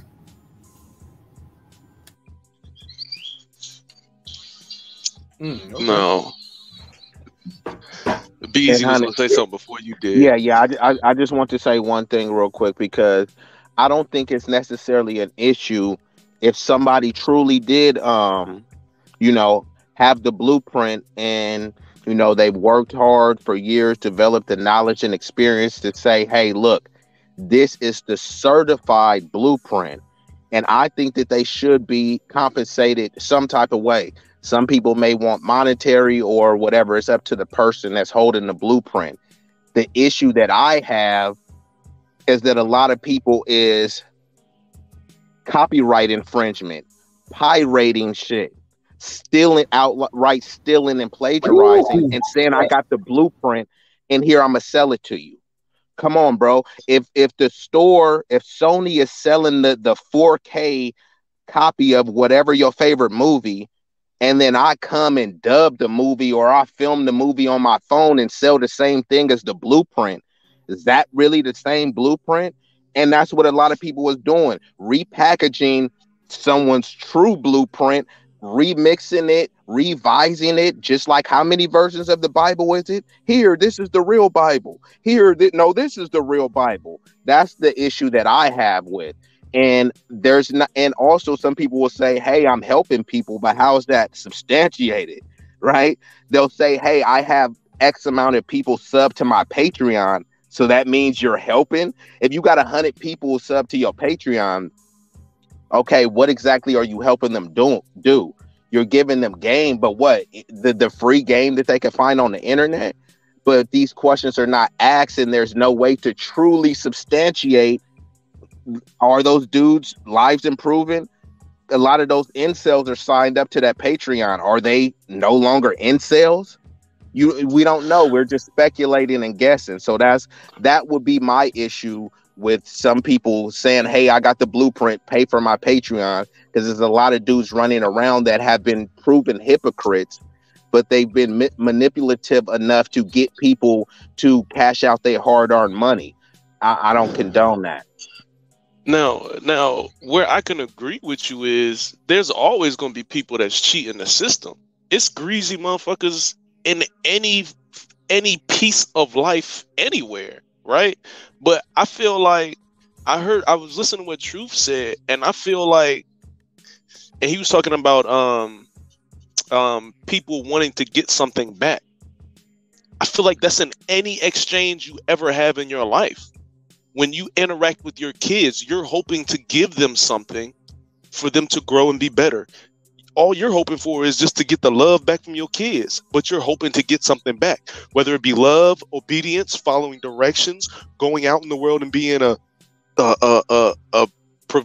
productive member of society. You're looking for something back when you're interacting with your kids. With your lady, you're looking for something back with the interaction. When you give her those flowers, you're hoping to get back positive energy. Maybe you hoping to get her to go ahead and bust it open for you tonight. You know what I'm saying? Like, you're looking for something in any interaction you have with any human being. Anytime you interact with another human being, you're looking for something in return. In any form, again, it can be something emotional. It can be in the form of money, a conversation. You're looking for something in return. Now, in terms of what we're talking about right now, we keep talking about building community, and we don't need these grassroots organizations, and we don't need this, that, and the other. We just need to work together. We need to come together. I honestly and truly feel like these communities are the best way to do it. There are some communities that I don't agree with. I'm not about to pay somebody to teach me how to pick up women. That's fucking goofy. But if there's someone that's out there that says, hey, yo, you give me this fee, I'm gonna put you inside of my community so you can talk to other business owners who also run a business in the same field that you're looking at. You can communicate with these people and they can tell you about all the obstacles they stepped on. I can give you the tricks and trades that I use.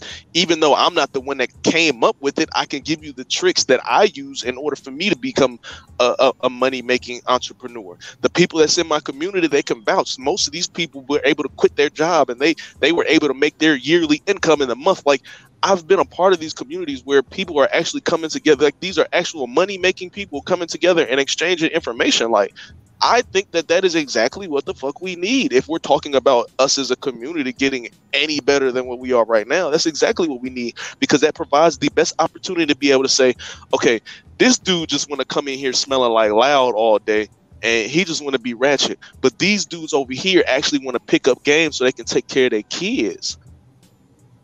If it costs money to get in order for me to get this information, I'm not mad at it, because people go to college to get a bullshit education that they never use. But I'm not gonna pay somebody to give me the information I need for me to build my family. And me, on the other end, as a businessman myself, if I spent all of this time building my business, and I've spent all this time creating websites and creating SEOs and click funnels and chain messages and all of these, if I did all the work to do all of this, at the very least, I need something. I ain't saying you got to pay me for the rest of your life. I ain't saying I need a piece of your company, but this little $500 up front, so I can show you how to make $10,000 this month. That sounds like a fair trade to me. So watch. Let me. And again, I can't fault you for thinking like that. You know, and this is my prime example, G.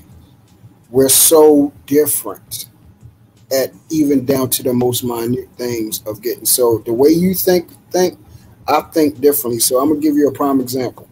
Let's say I was making $100,000 a year, and it took me 2 years to get to that point. But I went through all the nuances, all the trials, the tribulations, the hills and the valleys, everything, and I got the blueprint. And I can go to 84, and he can get to $100,000 in 2 months. Now, once he get that, guess what we can do? And this is what I mean by thinking 10, 20 steps ahead. I get 84 there faster, and he's trustworthy. I know he's going to help the next person get there in 2 weeks, because I know me and him has the same heart, the same mindset. And then now we got 3 brothers making got $300,000. And guess what? Oh, you know, down in Baltimore, I saw a whole block of houses boarded up. Wow, you know what? My 3 brothers right here, we got the same heart, same mindset, moving the same way. Hey, G, let's go take between $50,000 to $75,000, and let's go buy up the whole block and fix it up, and let's provide housing. Now that $50,000 to $75,000, we got it to work. And now we got there going 10 to 20 houses, where now all 3 of us is eclipsing $1 million a fucking year. This is what I mean, off of just giving something freely away and not expecting that person to struggle or give me something.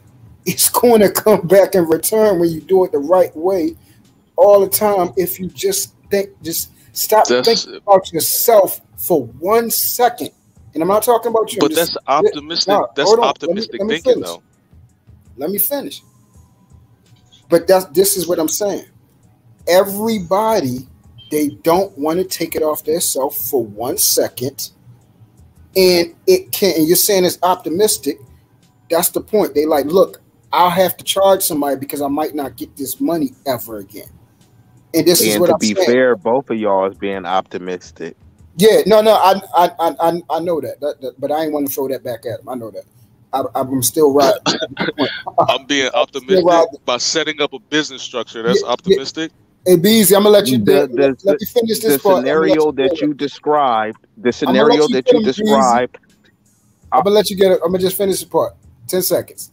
So, like I said, if I get 84 of that, we have the potential to earn $1 million a year after buying that daggone block out. We just finished provide people housing to people that we actually know that need it, to times and points in our lives when we was homeless at one point.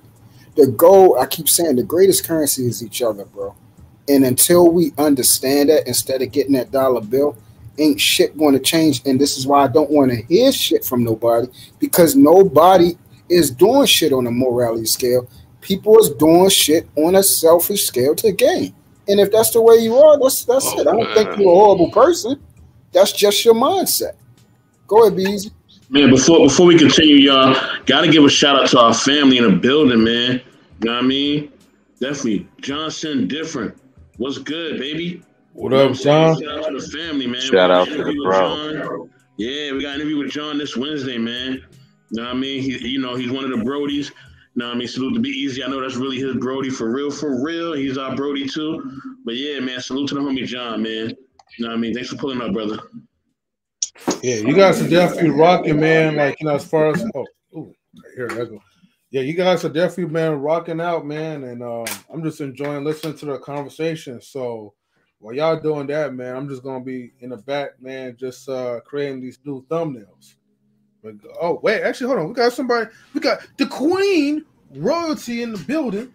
Queen, what's going on, Queen? Okay. B-Eazy. What's up, my sister? You gonna get on my damn nerves today? Don't make you put you outside with the peasants. We gotta cook B-Eazy. My bad, man. My fault. Go ahead, B-Eazy. My fault, G. Okay, nah. Honestly, it's really probably inconsequential because I agree with both perspectives, but just what I had said, which it seemed like 100 Watts was disagreeing with. I said both of y'all were being optimistic because the scenario 100 Watts laid out, which I didn't disagree with, was having some sort of conference, congregation, or whatever, where people, you pay into it and you leave with enough information to, build something substantial, whether that's some sort of business enterprise or whatever. But that by definition would be optimistic because you would need to work for it. It's not like you would go to that conference, pay the money, and then automatically you would see everything coming to fruition. You would need optimism and, of course, effort for it to come. You know what I mean? And the position Truth was taken that you said was optimistic, I didn't see it as any less optimistic than what you said. It wasn't like a disagreement. I was just saying, like, even though y'all was seemingly having different perspectives, there's still like, that area where, the meetings of the minds, whether you see it or not, like it's kind of the same shit. That's all I want to say. My bad, B-Eazy, for cutting you off too, bro. My fault. My bad, we cut you off, bro. I want to apologize for that. It's my fault. Be a Queen. Do you know the topic? I don't know if you know the topic or not. You know what I'm saying?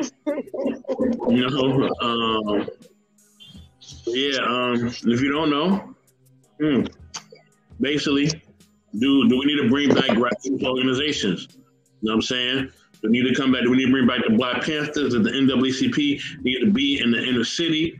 Do we need to start up some new grassroots organizations? Like, what do we need to do to help our people push forward? And I know you're about creating organizations because, you got some things brewing in the background, but we're not going to discuss that. But yeah, what do you think, Queen? I think the first thing is that change starts with the individual. And I think a lot of us need to heal. And I know this is going to sound cliche or whatever else, but you can't, you can only be part of the solution if you are able to understand the problems that got us to where we are now. So it's like the healing comes from the distrust we have in our community, we have with each other, the amount of support that we offer so many other cultures or businesses, and we won't support our own. The mindset of it being a rat race and we're all fighting for the same piece of cheese.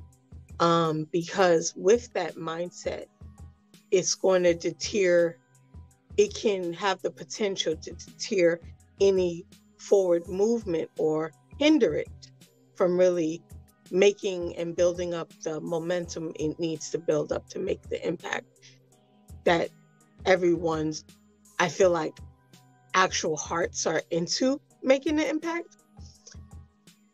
And I say this to say that, you look at what former leaders did, and even the people you had on Black is Gold so far.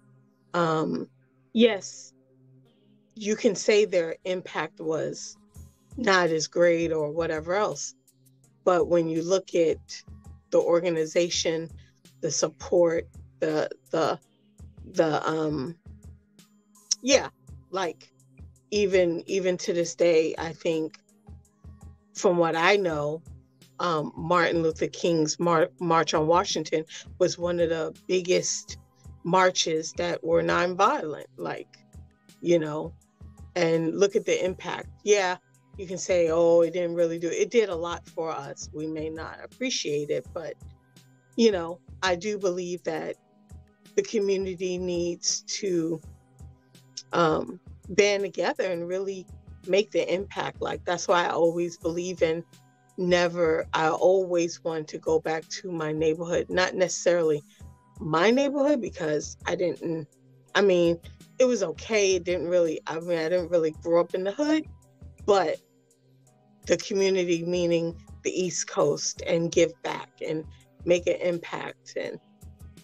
And yeah, so I do believe that the community needs grassroots organizations, but they need it where the proper leadership is in place. When you look at what the Black Panther did, they didn't just like do one thing. Like, they took care, they understood village mentality, and we don't even speak to our neighbors. So it's kind of hard to get back to that. We got a long way to go before we can get back to that mindset. It's not like we don't try, Queen. It's not like we don't try. No, I didn't say we didn't try. I'm just saying that we have a lot of distrust. And I understand where that comes from, and that's why I said it's important for us to heal.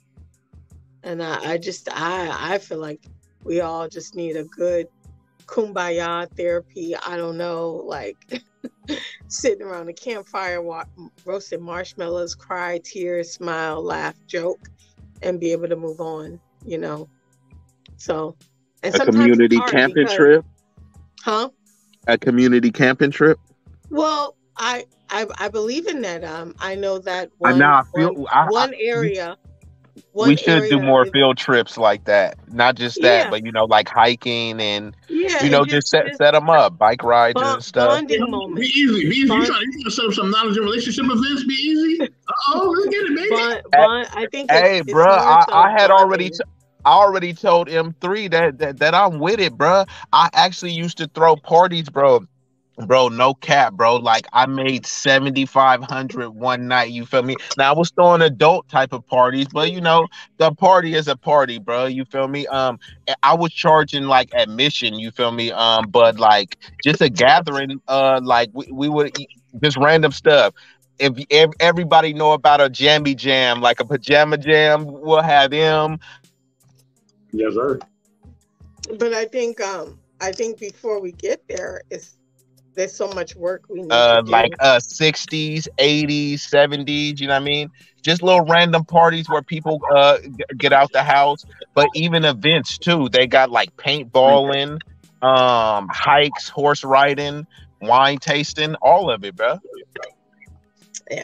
Well, yeah. So I do believe we need better organizations, but I think from what I heard from Truth is that we got to start at home, and I think we build out from there. You know, find a organization in your community that you want to volunteer and that you respect, and seeing how you can make an impact.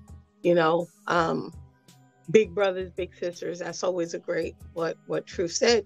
But there's so much more. Like even today, I had a conversation with a married couple that the wife, who I really respect and has helped me out in my marriage. She's 6 kids in, and you know, been married for a while, ups and downs. And we're talking about one of the kids, and you know, I just gave a suggestion. She was like, you know, maybe they'll hear it better from you. I don't necessarily have a deep relationship with the kid, but you know, I gave the young person a phone call, and they're always very respectful. Hey, ma'am, you know, that's how they raised them. and we had a great conversation. And I was like, hey, you know, your mother gave me your phone number. This is what you said you were interested in. Here's some information, and I'm gonna follow up with you to make sure you follow through. Thank you so much. And I am. You know, I told the mom, hey, this is what we talked about, you know, and I'm gonna call this person back later on this week and make sure they followed up with what they said that they were gonna do, because I really want, you know, this kid is very bright, very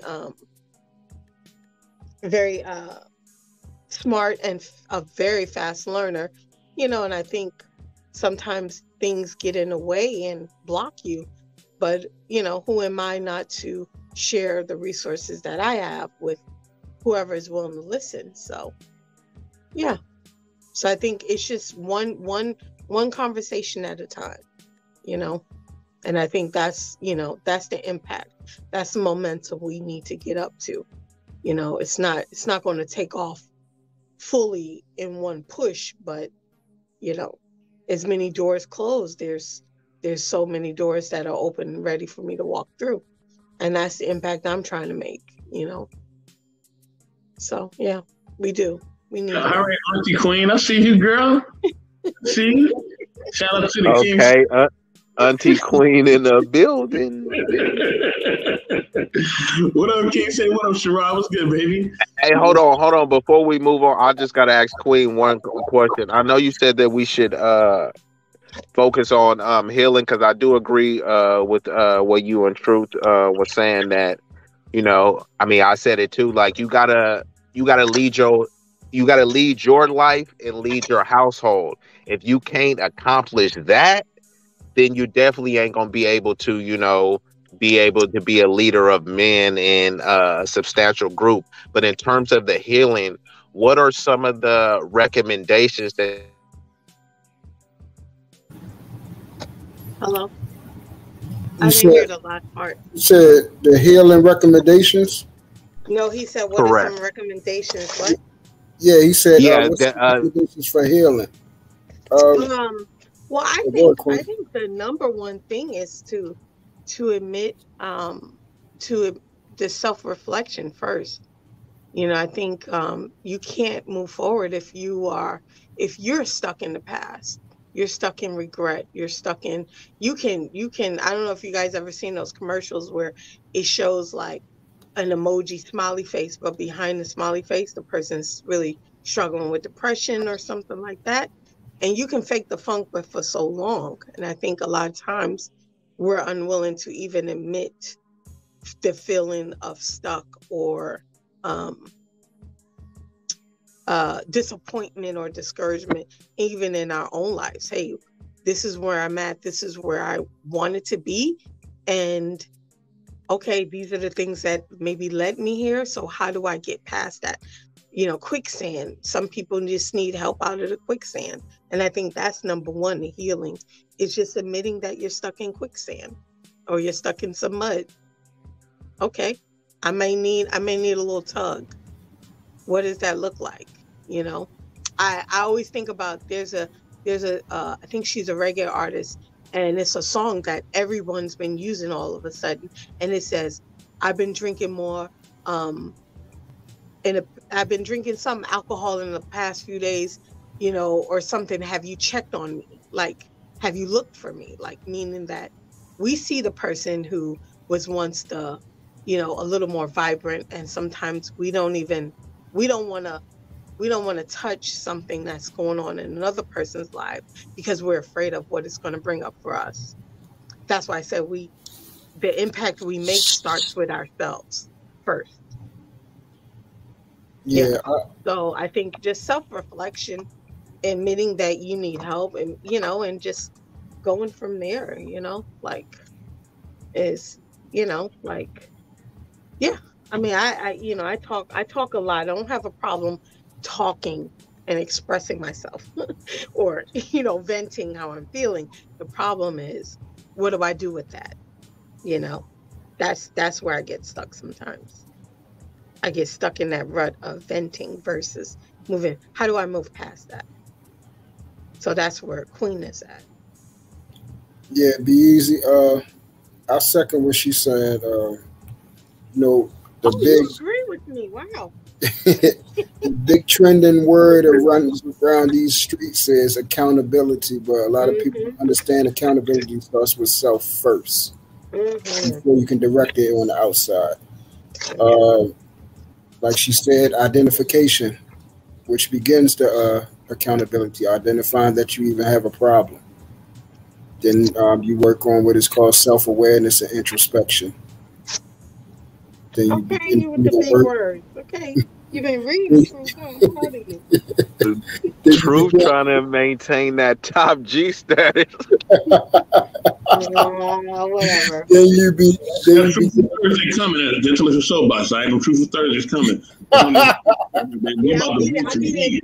to Oh, counteract everything you y'all say. gonna spar, Mr. Best? Man, I'm ready. we I about to got some my heat, I baby. got my boxers on.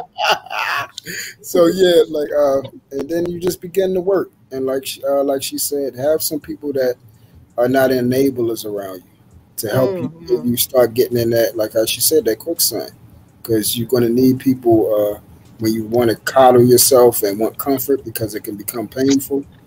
And this is true story.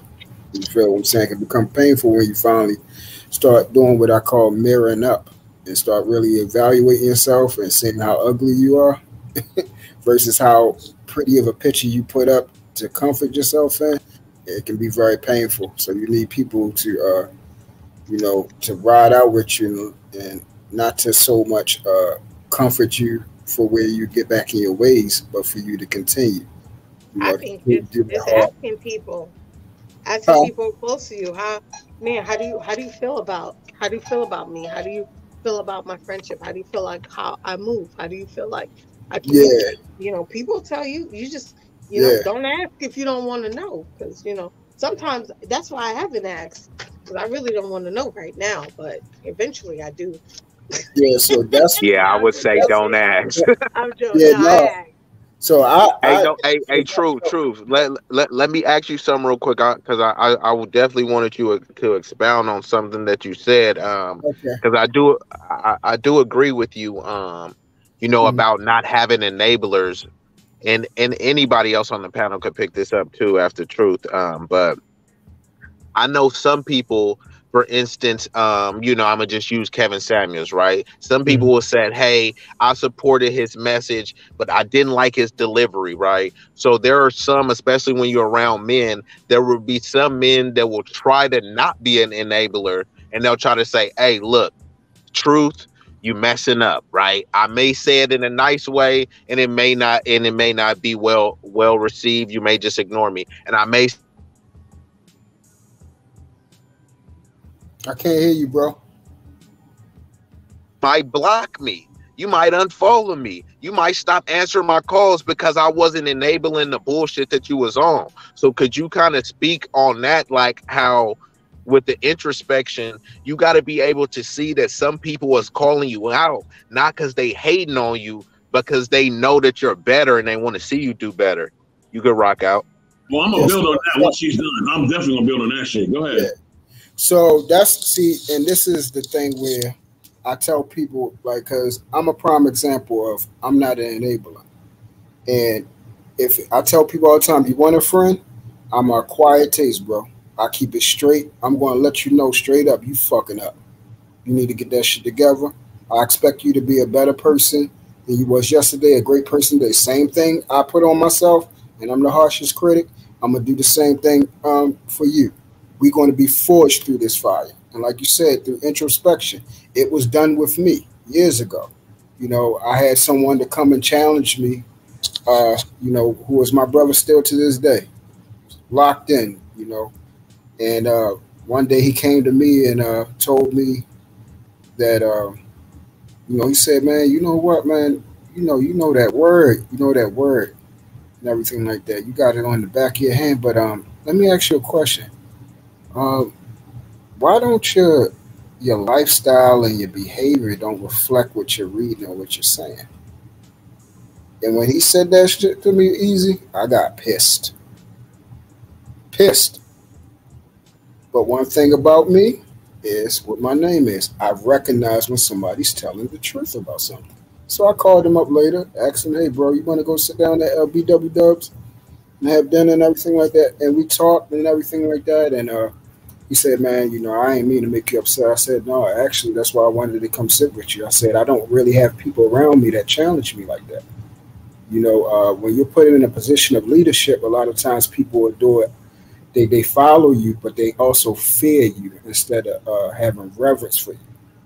And they don't challenge you a lot, especially if, you know, your reputation precedes you and they saying you do certain things. Most of the time, they won't challenge you, and that's not really love. Love is correction. And this is what a lot of people don't understand in these spaces. You feel what I'm saying? People, they think love is, oh, I'm going to rock out with you when you're doing bad and when you're doing good. No, that's not how it works.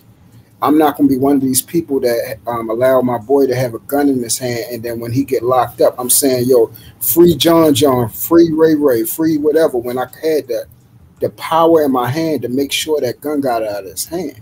I had the power in my voice to say, bro, you do this, I'm not rocking with you. And I know that our relationship is that valuable that it would have changed his behavior. But some of us is like, oh, no, he grown. He going to do whatever he's going to do. Being an enabler, being there, I'm amping him on. Yeah, yo, you should do that. You need to go get that back. After he talking about, you know who you is. You the champ. You the one that run this type of stuff. He going to come over here and try to take this stuff from you. He did what? Man, make sure you get back at that. All of these people are enablers and enhance the monster. And that's what was happening to me. And this is why I was stuck for so many years until the brother I told you, he came and challenged me. And I needed that. I loved that. And that was one of the examples of actual love when he came and challenged me as a brother and said, yo, you know, why don't your behavior reflect what you're saying? And ever since then, that's when I locked in with God and everything. My relationship expounded. My eyes got wide open and everything changed. My relationships with my children's mom changed. My relationship with my children changed. My relationship with people changed. And I started affecting things on a larger scale like never before. And actually having real life effect where people are coming together, families are coming together, you know, certain things was changing, and it was all because now I became more sacrificial, and it all started with somebody not being an enabler. One person changed me, and then it had a ripple effect on other people's lives. So that's why when I go hard at people, they're not used to having having someone that's not an enabler, that's going to say straight up, like, I don't care what you're saying, that ain't right, and I'm not going to agree with it. So what now? What do we do now? Because I'm not changing up. You feel what I'm saying? So that comes through introspection when you allow someone to impart on your life and challenge you like that. Like, yo, you can get mad at me, but I love you enough that I'm going to say this because I actually do love you. Unlike them other niggas that don't care about what happened to you, care about the life you live in, care about how you destroying yourself. Sitting back and watching someone destroy themselves is not effing love. And I'm sorry people grow up and believe that to this day. Grown folks believe watching their friend do stuff that they absolutely know was wrong, and they keep their mouth shut. That ain't love. And I'll tell somebody in a minute that it's not love. Yeah, truth is definitely right, man. And that's why, I love when truth speak, man, because you speak the truth. You feel what I'm saying? You know what I mean? And truth definitely is going to tell you how you feel, no matter what. You know what I'm saying? He's going to keep it G with you, man. You know what I mean? Bring up the homie Great Pill podcast. Great Pill, what up? Let me just build on it before I get Great Pill up in here. But yeah, this is the thing. I think a lot of times in these spaces too, that's why I appreciate, a lot of people like Truth, Mr. Bryant, of course, them three and the whole team, B-Eazy and everybody. Big Ray. Oh gosh. Okay, Queen, yes. That's always supporting. And I respect, like I said, the people that support the team too, the Mr. Bryant, the Lola TVs. I really go to these brothers for a lot of support and a lot of advice, and they keep it 100 with me for real. You know what I'm saying? And I definitely appreciate that. Here's my thing though. Here's my thing, right? At the end of the day, you know what I'm saying? Like, it's funny. You would try to tell people in the space, look, you know what I mean? This is something that we have a disagreement on, you come to them diplomatically, right? You're not even coming on no wartime. You coming diplomatically to speak to them. And these people, they will just completely fold.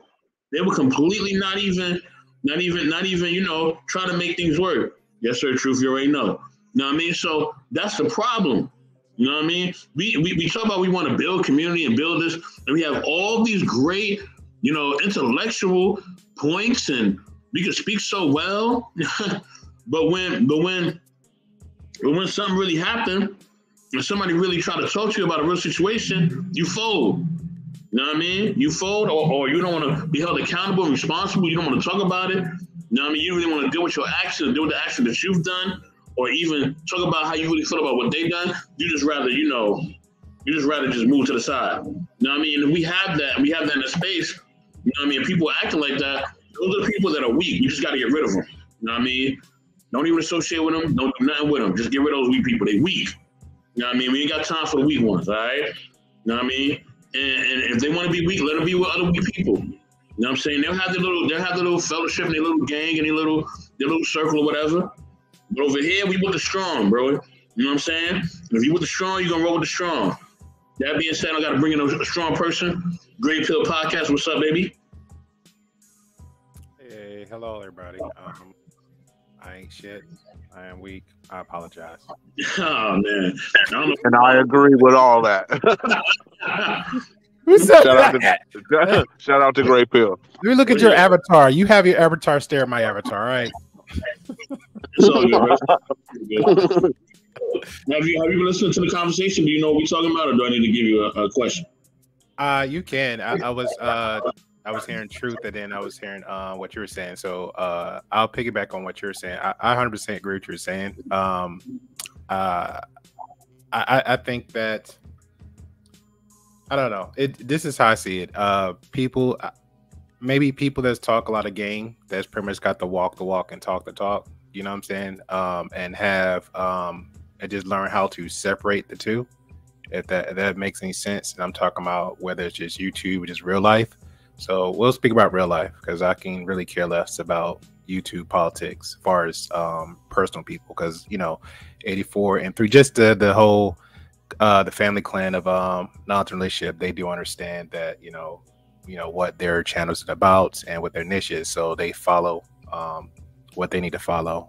Anything outside of that, as far as real life goes, if you're claiming somebody as a friend, family, a foe, just keep that same energy. Just keep that same energy, and just be self-aware. And I understand some people don't like the word vetting, but life pretty much tests you all the time. So friends gonna do it too, not on a malicious way, but we'll say, like, for example, hey, M3, I need $30. You know what I'm saying? M3 like, he know me well enough. Don't even test me on the 50 questions. He just give me $30 just off the rip. I come back at 30 to M3 a week later again. M3, I need $30. Now M3 gonna raise his eyebrow. All right, little nigga, I'm gonna give you $30. I come back a week later now, because now I'm thinking MC a little bit weak. I'm taking his kindness for granted. Hey, M3, I need $30. Now M3 gonna get a little bit hot. He gonna ask the questions. He gonna ridicule me. Wherever he feel like is deemed necessary. That is pretty much how it goes. But now, if we get a little bit more personal, if we're talking about, disrespecting his home, disrespecting something that affects his livelihood, as far as work, car, stuff like that, and then that's the way we go. Now, he can come back around to his discretion, because I harmed this man. Now, if he want to come back a month, a year, 6 months, a few years later, say, hey, I forgive you. That's just what it is. Everybody else outside the space just need to let it go. I'll leave it like that, and chime in any other conversation we got going moving forward.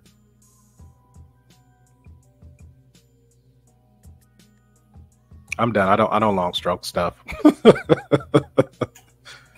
Yeah, if anybody affects my money, it's a problem, big time. I can't borrow $30. Well, hey, M3, let me hold 30. 150. I don't know what he's playing for. Let me hold 30, M3. Now you greedy, Queen. I mean, that's deep. I know where to come to get it. M3, I got you. I'm meeting you. Yeah, but Queen, you gotta start low. Hey, y'all might as well tell you. I get paid. I'm getting, I better have my money. You We have greedy. a thing about that life. You greedy. Okay, thank you. Be easy. You might as well just ask me to donate that money to charity, you know? Well, I don't know if I'll ever see that. I got you. Where's my check at? Okay, if 3, I thought you were asleep. You come. He is. I was Earn money. But yeah, but that's pretty much what it comes down to. Just try to be more self-aware of the the people in your real life around you. Vet properly. Life gonna pretty much vet for you. You know what I'm saying? Like the situation I gave, and it's others. You know how you've been friends with people like so long, real friends, and then stuff come along, be like or you even growing up. You don't have the. I mean, some blessed. Hold on, Great Pill. Let me test you, bro, because some people think that they do vet properly, but if they got on these rose-colored glasses, and they seeing this toxicity, some people red flags, to others it looked like Six Flags. You know what I mean? So what are some of the things that you would suggest that people could do to successfully vet someone, to determine if they're genuine, if they're disloyal, irresponsible, etc.? Well, first you start with yourself, because it clear you're the problem. If I keep coming around and say, yeah, M3, my best friend, he's my best friend. I come around, 84 is my family. Then I come around, B-Eazy is the brother I never had. And then all y'all F me over. And then I come back, y'all F me over again. It's a me problem. I'm choosing poorly on friends or associates or business partners, whatever, right? And then once I start working on myself, then I got to build up to the point where I actually start picking and choosing a little bit wisely, So I get it. Most people like the rose-colored glass part, because people can talk a little bit pretty, and I'm fine with that too. But as soon as and this is what the triggering factor is for me. If you talk too long for me, I'm looking at you. That's a red flag for me. If you're talking like the pastor in church, they're trying to sell you snake oil, it doesn't make any sense. That's a red flag for me. You know what I'm saying? If you're just sounding a little bit too good to be true, as far as with the wordplay, aka the word salad, that's a red flag for me. So that might give some people some suggestions right there to maybe help them out. You know what I'm saying? Just in the general friend department, or better yet, be casual. You got co-workers. You're not. Those shouldn't be your best friends because you're starting to work. You're just trying to learn them. Use that as an element of tool to help you out to try to feel like your friends. You know what I'm saying? Now, if you like to drink and somebody invites you out, okay, cool, do that. That doesn't mean that's your best friend. You know what I'm saying? I'll give an example with me and poking the bear with A3 for a minute, but I'll use me and him for example. Me and him have like a little in the clouds rivalry as far as the gaming side goes, right? But guess what happens? There's always been respect. There's never been no discord. There's never been no, hey, let me do some clapback video stuff like that. That's because we understand that's a psychological immaturity problem if we ever do that. You know what I'm saying? I feel like, man, his character is on the level where we're still going to vet each other, but I can with good conscience say, hey, if I just happen to roll in his town and neighborhood, I don't think he'll bring me in his house, but I think it's a, hey, there's a spot over here for some drinks if you ever have the time. You know what I'm saying? I can see that happening. I can see him say, hey, you know what? You're in my town, you're in my area. Maybe the first beer or two's on me. And then vice versa. I can see that happening. So it just goes to levels to it. It just ain't no, I'm going to come in 83's town, his state, whatever, never been there. And then he's showing me around and out the blue, I'm kicking in his front door, got my feet on his couch. That's not just, it doesn't work like that. Because then the respect of disrespect going to be amplified threefold. So I think people just need to be very cautious step by step in how they do things.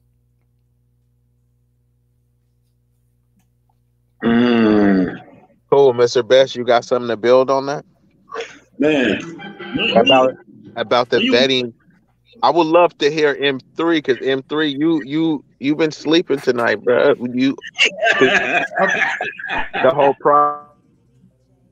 Well, I've been multitasking, in the process of things, but Jergens to say about vetting. Oh man. No, Great Pill. That is something that you probably do like on your spare time and maybe doing work hours at your lunch. But yeah, What's the question?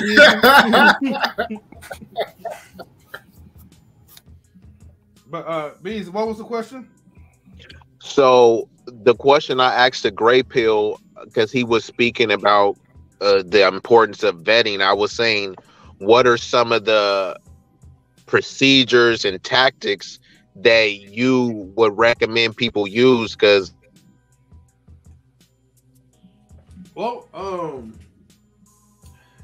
it's almost like you gotta pull up. I chose this good person, but they've overlooked a lot of red flags, and to them they look like Six Flags. So what are some of the vetting processes that you could recommend someone so that you can kind of point out the snakes and the fakes?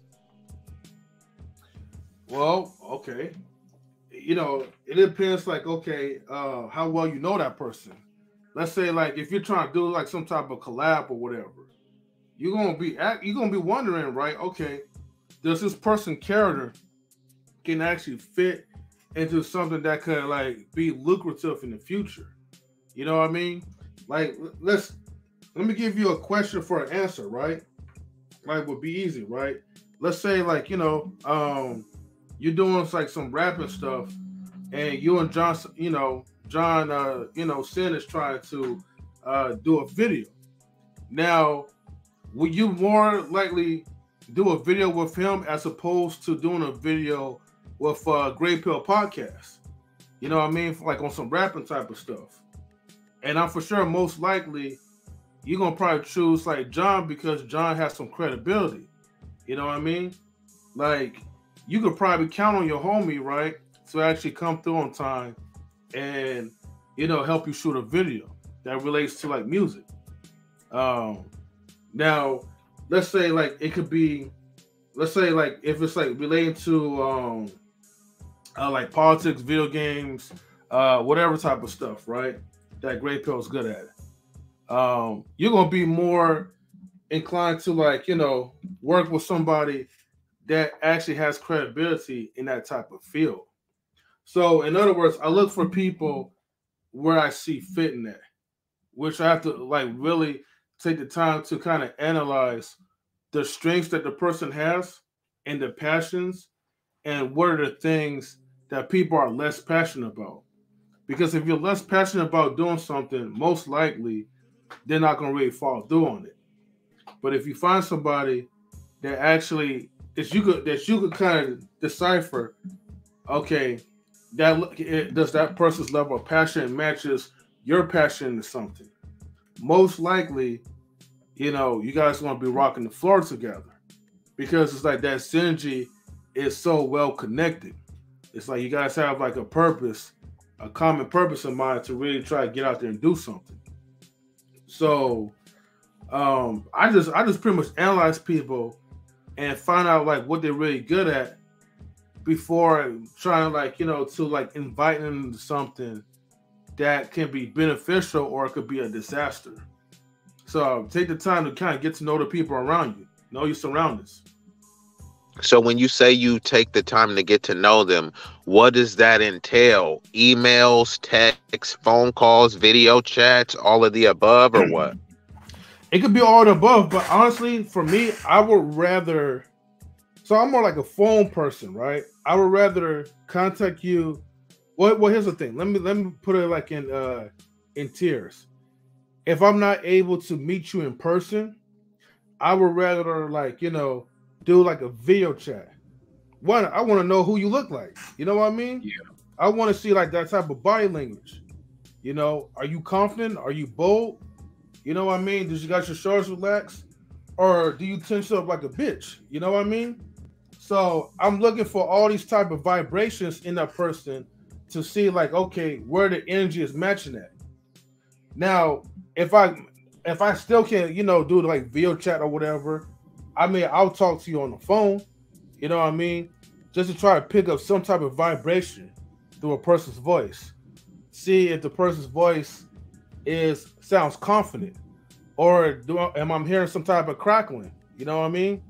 So if you're the type of person that I could pick up that, man, like you're so scared, you just ready to go to church. You know what I mean? I'm like, okay, I can't fool with you like that. I mean, you know, no disrespect to, you know, church people. I use that song as a reference, you know. But but on a real, it just building connections. I mean, hell, that's the same way how we all get together, you know. We don't just like, you know, text, tweet, chirp, or whatever. You know, we find some type of way to at least have like an audio connection, at least to the most of it, and just pick up people's vibrations and understand, you know, what are you looking for? What's your passion of it? And then we just try to match it, just match on match, you know? Yeah, I was gonna say I liked how you put that because I really was about to say, what is the purpose of this relationship? Because people always limit relationships to spouse, boyfriend, and girlfriend. But once you filling out any type of application, they ask you for references, right? And then if you put Easy. I'm about to say, dag, M3 got the truth coming out. Ain't nobody want to hear B. Your That's why boss. you keep going off. I'm just I'm saying, like, yeah, your boss, your clients, all of that stuff are relationships that if you want them to be successful and flourish, you got to do things to cultivate. Oh, I think we lost you, B-Eazy. He out here struggle streaming. I think from what I picked up, because you kind of went in and out for a little bit, but correct me if I'm wrong, because the little bits that I got from you was basically kind of like putting those pieces together and just collecting that vibe. All the most important details you said, like it got cut off, so you know. I don't know, man. Yeah. You know, My bad. I didn't know. Could you hear me now? Yeah, you're good. Yeah. Okay, yeah, I didn't know how much of you heard, but yeah, I was kind of just tying everything that you said to you know, together. So, which part did you say that you heard was the last thing you heard, M3? Well, you was about to get to, like, I know you was like agreeing to, like, you know, certain methods and ideologies, but then once you start to try to explain yourself, why you was about to put your little like spin to it, that's when you got cut off. Oh damn, man, my bad. The struggle stream strikes again. I told you I'm out and about, bro. But yeah, but I don't remember what the last thing I said was. So my bad. You can just go ahead, M3. Because I wanted to jump in on something he was saying. What? So M3, were you more, because the stuff you were saying, were you talking about more of just a business relationship, or you were saying that's stuff you're using on all elements when you're speaking or trying to get to know somebody as far as the vetting goes? You know, I think I kind of drifted out. Well, my point was more like to like all relationships, but I realized I was drifting off more into the business side of things. I think probably what I heard from B-Eazy kind of like triggered me into like business sense, you know what I mean? But that could also go for any type of relationships. No, actually, that's actually that's what you was trying to say. Yeah, correct. That was one of the points that I was making. I was saying people fixate on the relationship and they only think of the boyfriend, girlfriend, spousal type of relationship. But your business partners, that's a relationship that you're supposed to cultivate and try to have it flourish, you know, so you can't just let it die out, you know. Yeah. Your friends, that's a relationship. Your mama, your cousins, those are all relationships, you know what I mean? That if you care about the person and expect them to care about you, you need to be contributing to the success and the betterment of that relationship. So I was saying that's why I was saying, like, I like what you were saying about the body language. I think what they say, like 80% of reading what a person has to say is the body language. I agree. 20, you could say, I could say something, right? Hey, Gray Pill, you're my best friend, but if I'm all hunched over, slouched, could he really believe that? No. You could tell a girl that she's the most beautiful girl, but you hunched over, you're not standing up straight like a man. How is she gonna truly believe that? Your body language is more important, and some people will get on a virtual StreamYard or Zoom and think, hey, I could be slouched over, I could be looking dusty, and it doesn't matter, because I'm just on screen. But all of this stuff's mattered, and whether you realize it or not, you're always being vetted. You're always being judged. What is the difference between being judged and being vetted? It's kind of semantics, right? You're always being judged. You're always being vetted. So once you know this and realize that, then you'll be more equipped and more cognizant of putting the best version of yourself forward. You know what I mean? But you could get in there, Gray Pill. No, I agree with you. Especially, which is kind of sucks too, because a lot of people say, "Don't never judge me." I'm like, yo, realistically, everybody judges. It just depends on how much of a level you judge. But if you're, let's say, for example, if I talk negatively about Queen, there's some kind of reflection got to come at me. What they say, you point one finger and three is pointing. Yeah, one finger's pointing and three fingers point right back at me.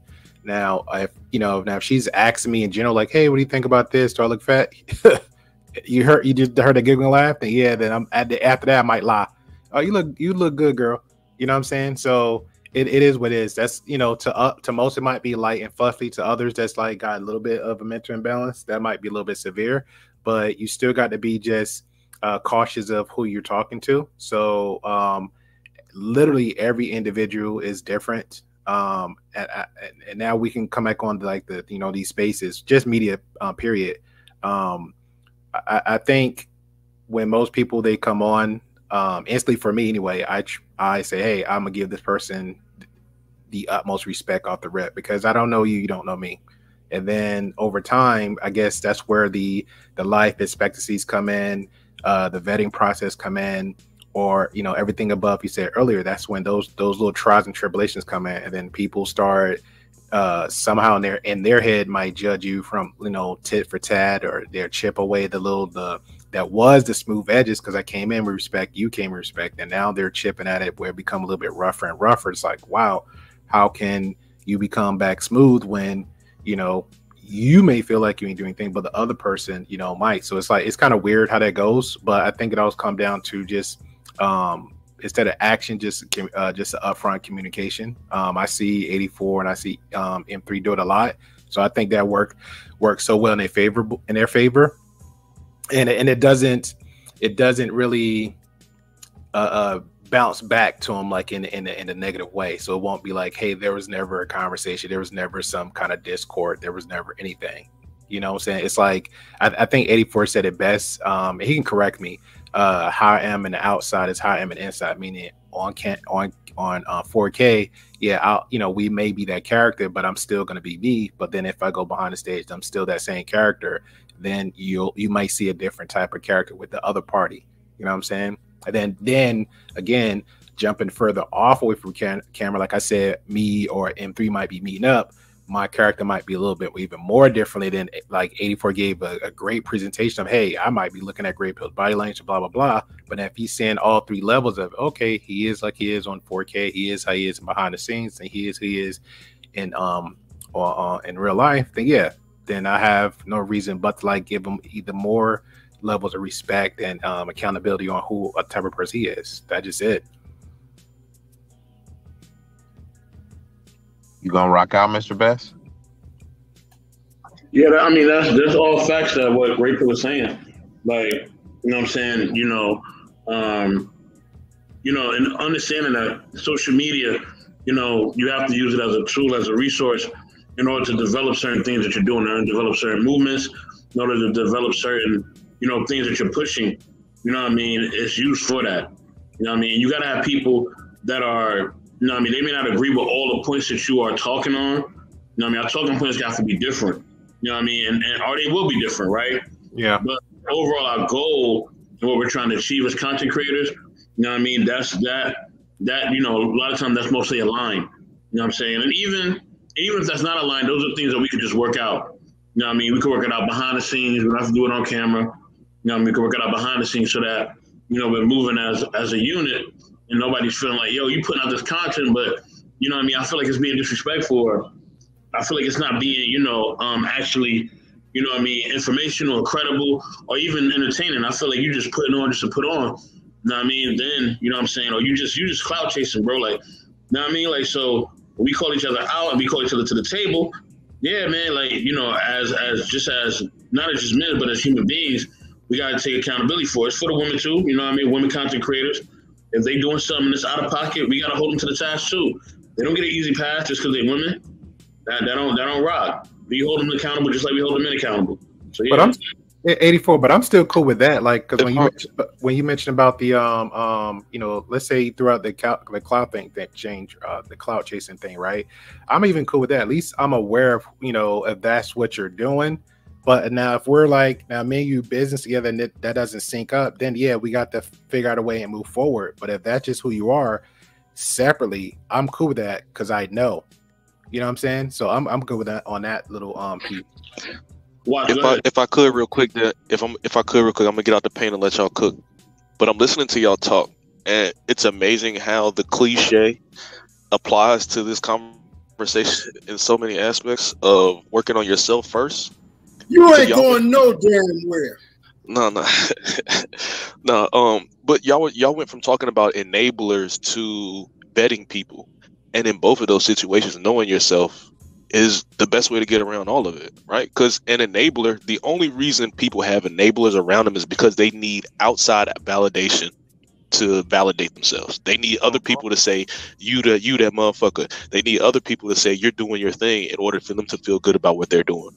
So if you good with you and you get your validation from yourself, you don't need an enabler. You'll be able to do like what Truth was talking about and be able to call somebody up and be like, yo, let's sit down and you tell me how you think I'm a piece of shit. And of course, Truth ain't say it in those words, but it's pretty much that. Like if you have the ability to look at yourself, then you can sit down with someone and they be able to tell you, well, we was having a conversation, he was a little abrasive and this and that and the other, and you not take it personal. You be able to have that conversation to look at it and be like, all right, maybe I do need to work on my communication. And then when it comes to vetting, I honestly truly think the biggest problem with anyone vetting anything, whether it be in a relationship or friendship or anything, is the clinginess, that need to have someone in your life, that need to have a friend. You're uncomfortable with going to the movies by yourself, so you have this friend who's around you who you know every time y'all go out they're gonna ask you to pay for everything, and it pisses you off every time. But you're so against being alone, you have to keep this person around. There's men that are in relationships with women who do them dirty every fucking day, but they're so afraid of being alone. They would rather deal with her bullshit than deal with his shit in the mirror. You know what I'm saying? Is that element of self applies to so many different aspects of life that it would really make so much difference in the world if people just focus on their individual shit and stop projecting their shit onto other people. Watch, but you've been a part of different movements, right? You know what I mean? You've been a part of different things on social media, and different groups of that nature, right? You know what I'm saying? With that being said, okay, so how do you keep it respectable, right? And still be your own person, but still keep those relationships intact, because sometimes you may really get along with these people, but you may want to go one direction, they may want to go a different one. You feel what I'm saying? How do you still keep that respectful? Because some people don't even know how to do that. Yeah. My way. You, 100 watts. I want to speak on that. That's important. No, I want to hear 100 watts because my way. My bad, because I haven't heard 100 watts. After 100 watts. My bad. It's been a minute with 100 watts. I haven't heard from him. No, yeah. My thing with that is being clear about my intentions from the beginning, because I don't want. I'm not operating in a space of mind read. I'm not a mind reader, and I don't expect anyone to read my mind. So if somebody comes into my space, like for example, with me running my network, with running Finesse Visions, right? If I bring someone on as a cameraman, I need to lay out what my expectations of him as a cameraman is from the jump, because we can't get 6 months in and I'm talking to him like, yo, my man, every time you edit these videos, you got this blank spot in the middle, bro. Like, what you doing? Well, you ain't saying nothing about that 6 months ago. Why you saying something about it now? See, now I'm setting myself up to be dead dirty because I didn't tell him what it is that I expected. And the other part of that as well is when somebody does me wrong or didn't do something right, I have to make sure I reflect to see if I gave clear instructions on what it is that I was looking for. Because if you're expecting people to know what they want, like if you think people know what you want from them, then you're gonna set yourself up for failure every fucking time. Because no one ever knows what you want until you say it. It's like trying to feed a child. Some kids don't eat vegetables. Some kids will not touch vegetables. Some kids will. But as long as you know your child, you know what they're gonna eat. And maintaining those expectations. That's really it. As long as you maintain those expectations and be ready to get them scissors out and cut a relationship off. Because if somebody doing you bad, y'all have a conversation, you say, yo, I need you to fix this, and they don't fix it, please cut them off. Well, maybe they'll get it together if I just give them more money, or maybe they'll get it together if I get them a better no. If they're not doing what you ask, cut them the fuck off. Simple as that. Man, that's a fact right there, for real. Truth, go ahead. Yeah. My time is valuable, and I beg no one to be around me or deal with me. That's what you got to do. Oh Lord.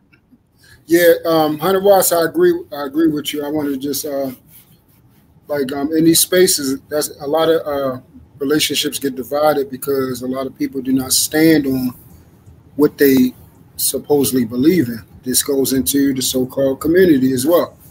Again, as a leader, sometimes it's going to be uncomfortable, and sometimes you're going to have to stand alone.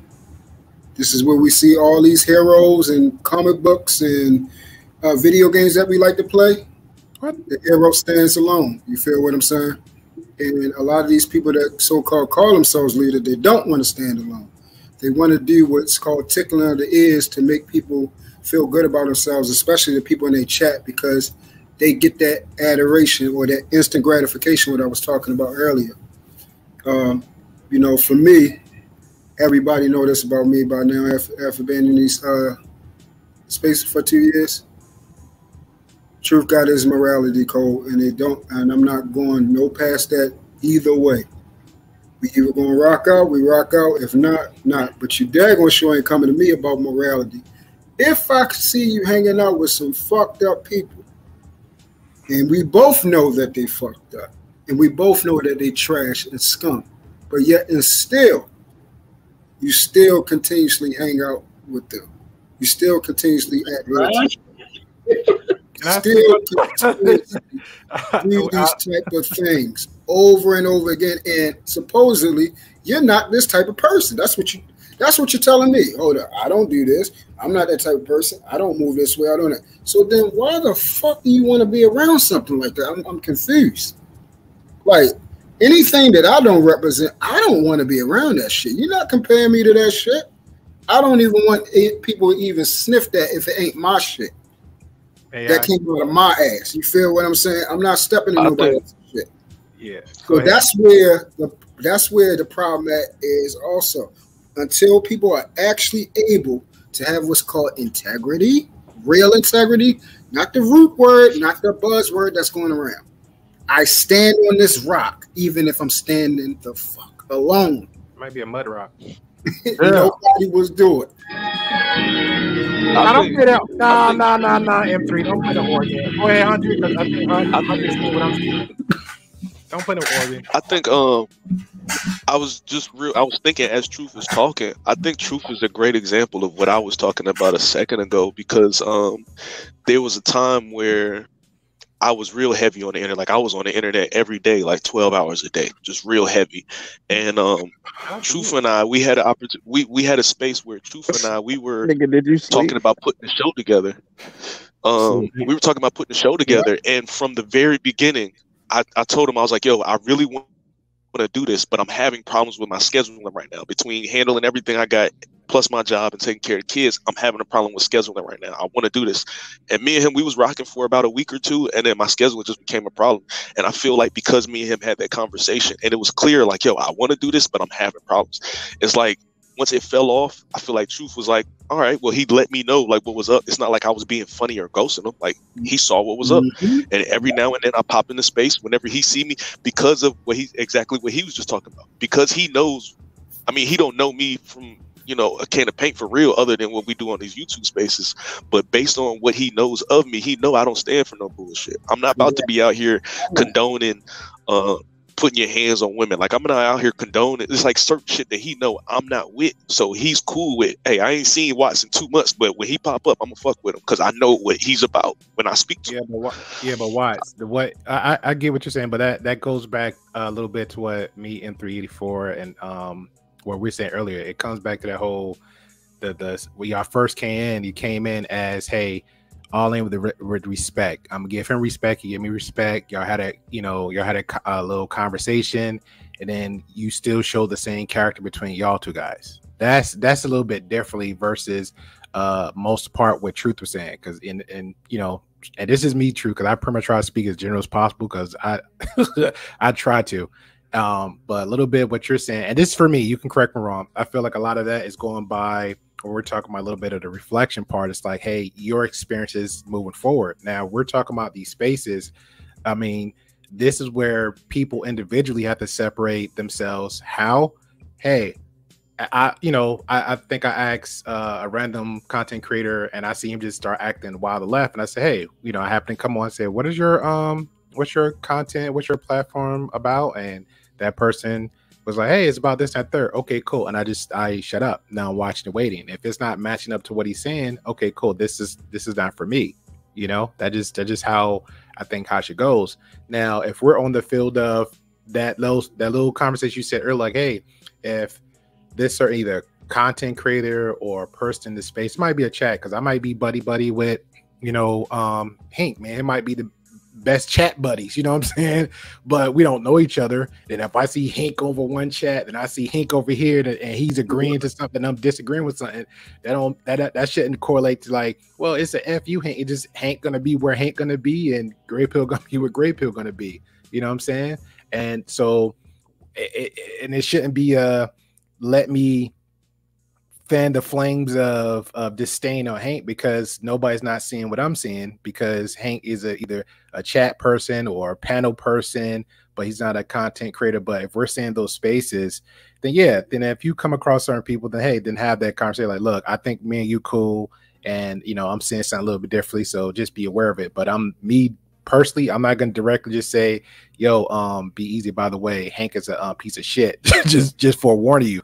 I'm just not going to do that. And trust me, I heard some crap about a lot of people, and I don't like just when I see those people in other people's spaces, I don't go reach out just to go, put a bug in their ear or put venom. Because to me, I feel like that's when people do that, that's venom.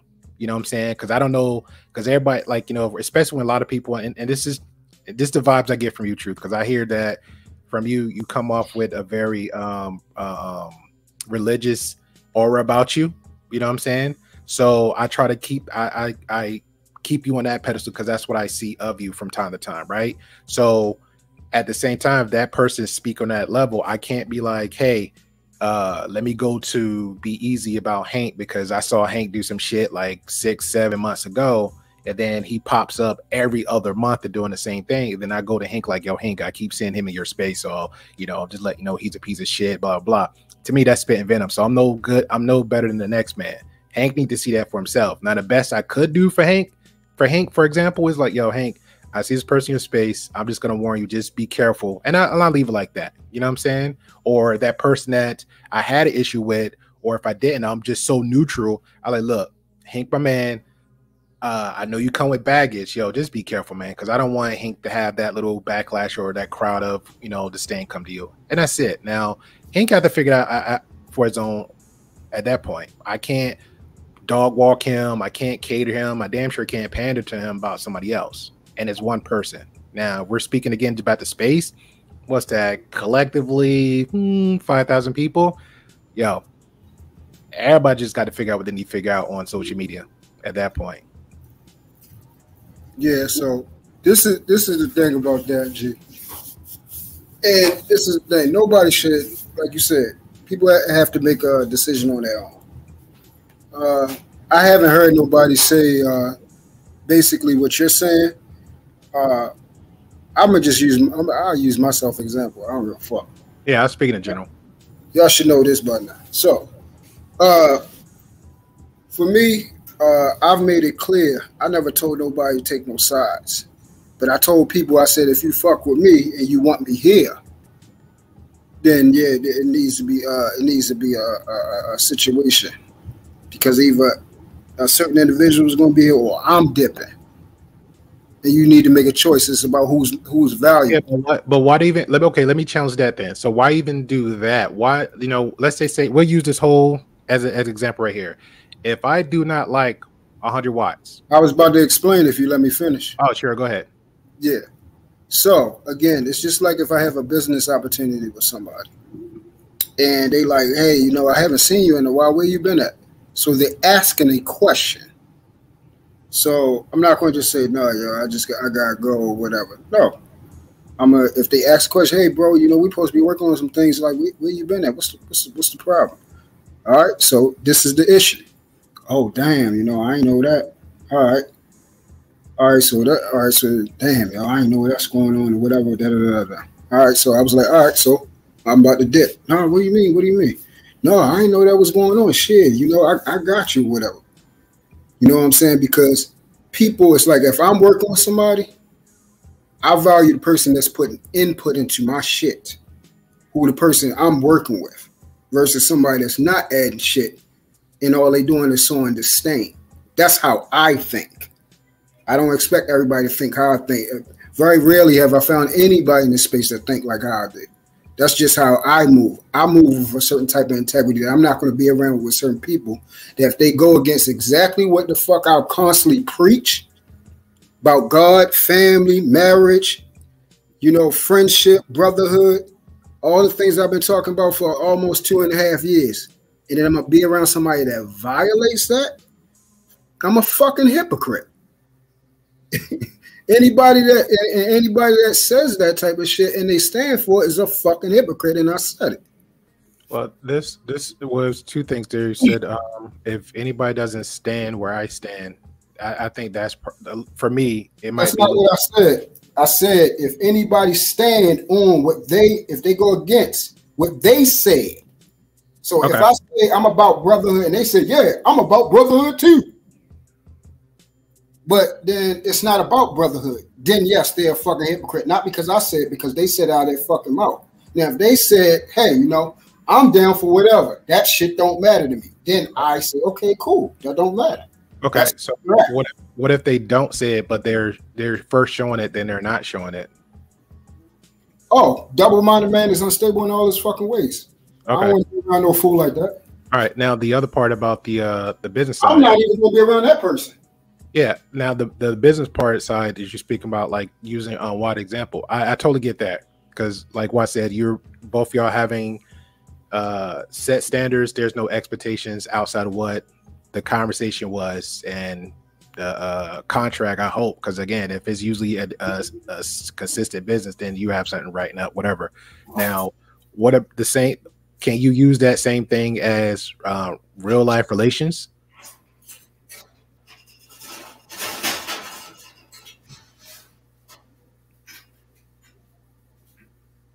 Truth, you there, bro? Stepped away.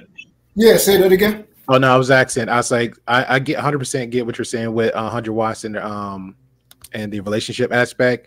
Can you use that same example in like real life expectations? Because real life, let's say me and you hang out a couple of times, we do each other for like work buddies, not work buddies, colleagues around the way. We're not business partners. We're not work people. We're not saying, hey, let's get into business together. We're actually, I guess, associates / friends, at that point. So how would you correlate that in real life? Oh, well, first and foremost, in order to be in my circle, man, you gotta pass. From my times being on the street, I don't let people get close to me that easy. You feel what I'm saying? So as far as friends and associate shit, I don't do that. If I ingratiate myself with you and you say something, I think intimate, male or female, and then you come to me in a certain type of way, then I make a decision whether I want to share something intimate about myself. And if I share something intimate about myself with you, then yeah, we locked in now. That's how I look at it. If I don't, you're an outsider. I don't trust people anyway. But you're an outsider.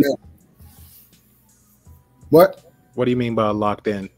Locked in. You inside the circle. You inside my circle. So if me and you have this, if I say something or something, may you kind of click on the same mutual thing, then I'm locked into you because of that. No, I said something intimate. Okay. Can you mind giving an example, something intimate? Because I mean, something involved in my life. Okay. Yeah. If we have kids together, is that intimate? So we're besties? No, okay. No, I said something involved in my life. Like I actually tell you something personal. Okay. Fair enough. Not just because we connect on the aspect of life. That don't mean shit. Okay. Like you're a father, I'm a father. Okay, you could be a fucked up father. Say that again. Fair enough. Queen, anything you want to share, Queen? Well, I walked away, so I'm coming back. So what's going on? What y'all talking about? What's new, family? What's going on in the hood? Man, you interjected, so I thought you had something to say. I'm good. Came in when somebody want to curse. Huh? What happened? Nothing, man. I got by your grace. By your grace. That's all we're doing. If I can ask a question that derives from the original topic, if that's cool. So the original topic was based around grassroots organizations, and when B-Eazy was up here, Truth and I, the three of us, we were having a conversation and we were talking about the blueprint. If you get the blueprint, I'm curious as to what kind of responsibility we as Black people have to other Black people, right? And I'm wondering the length of the responsibility we have to each other, because the example we were giving earlier was, if I create a business and I found out a way how to make money as this business, as a business owner, if other people want to learn how to do it, I'm probably going to charge something. So should my obligation be to give this game away to as many Black people as I can away for free so we can all be better? Should I stick on what I'm doing because now I'm trying to build a financial structure, which will then turn into generational wealth? What is the expectation? What kind of responsibility do we have to each other if we really gonna sit here and talk about building a community together? That goes into what we said earlier, bro. What is life? What matters to you in life? Is it about money? Is it about your brethren, the people you come in contact? Is it about what's actually just on your own plate? What I mean, your responsibility, like your children, your family, your best friends, the people you come up with, your day ones. What matters more to you? And then based off of what matters more to you, usually that's where the majority of our choices and consequences come from anyway, based off of what actually is relevant. So like I said earlier, for me, I went from a process of where I was the god of my daggone world and I was selfish in everything that I did. In the end result, I gained from it.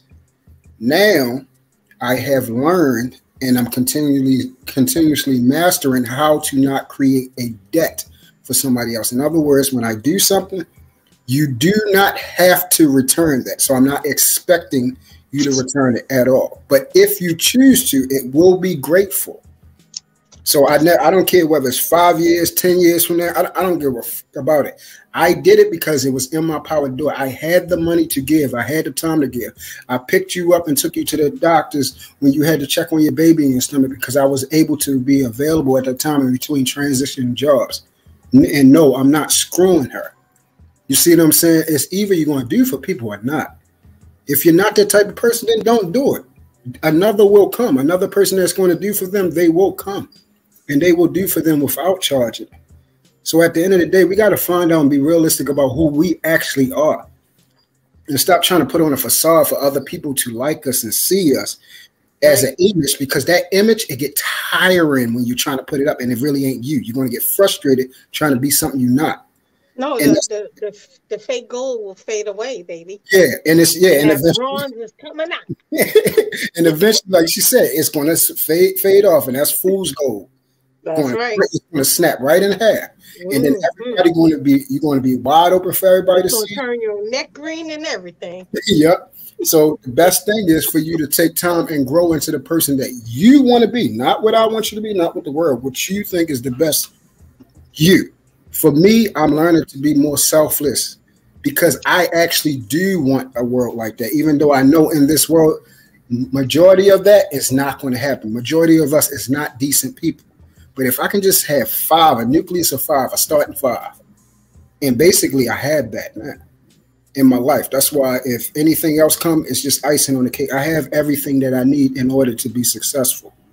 Where I'm trying to go, not what other people deem successful, not where you talking about this high value man bull crap successful.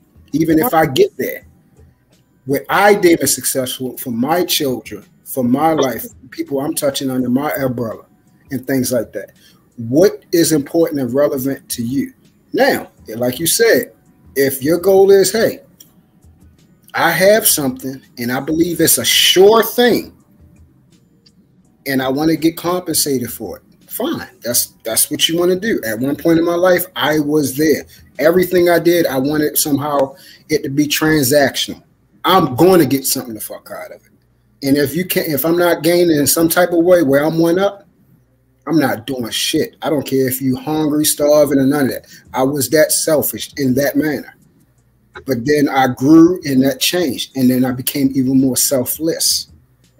And that's who I want to be, because this is actually when I lay my head down at night and I go to bed, I have this comfort that money can't fucking buy.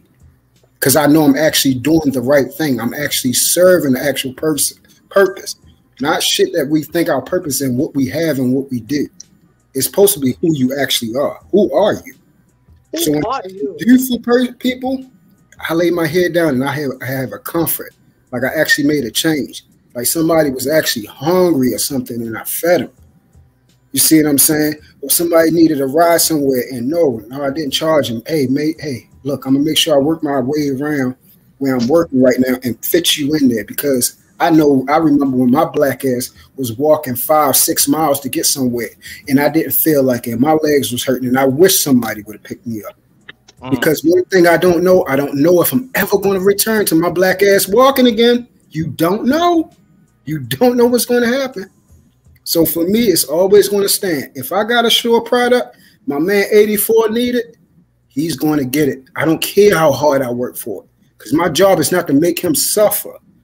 My job is to bear his burdens, because that's my brother. And again, that product got true. I need that product. No, stop. You greedy, yo. Every time you do it, yeah, you reap what you sow. It comes back anyway. It comes back. And that's why I said, me and him, we go out there, he give it to his mans. There's 3 of us. We go out there, buy them houses. We freaking millionaires in a year.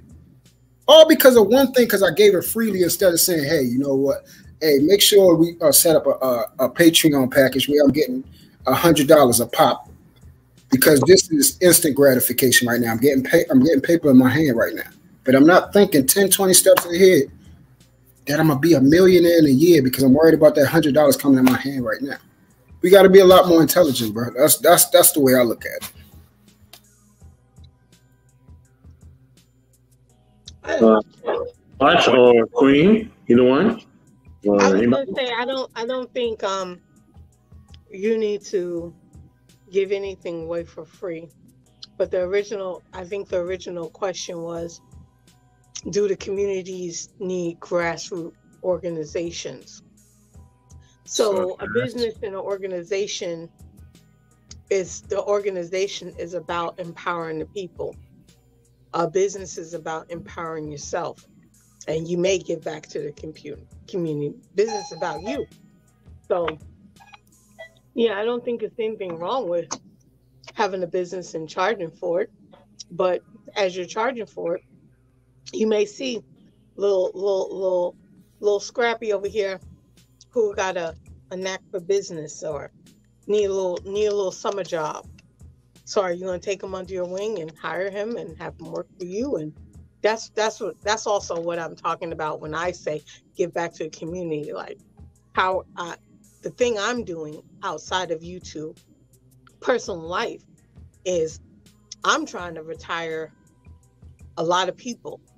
I'm trying to make this a family thing. I'm trying to see how I can have internships and pay people who are maybe single moms in my family, where they'll be okay to stay home with their child and be able to earn some money and don't have to punch a clock. So that's where my mindset is going.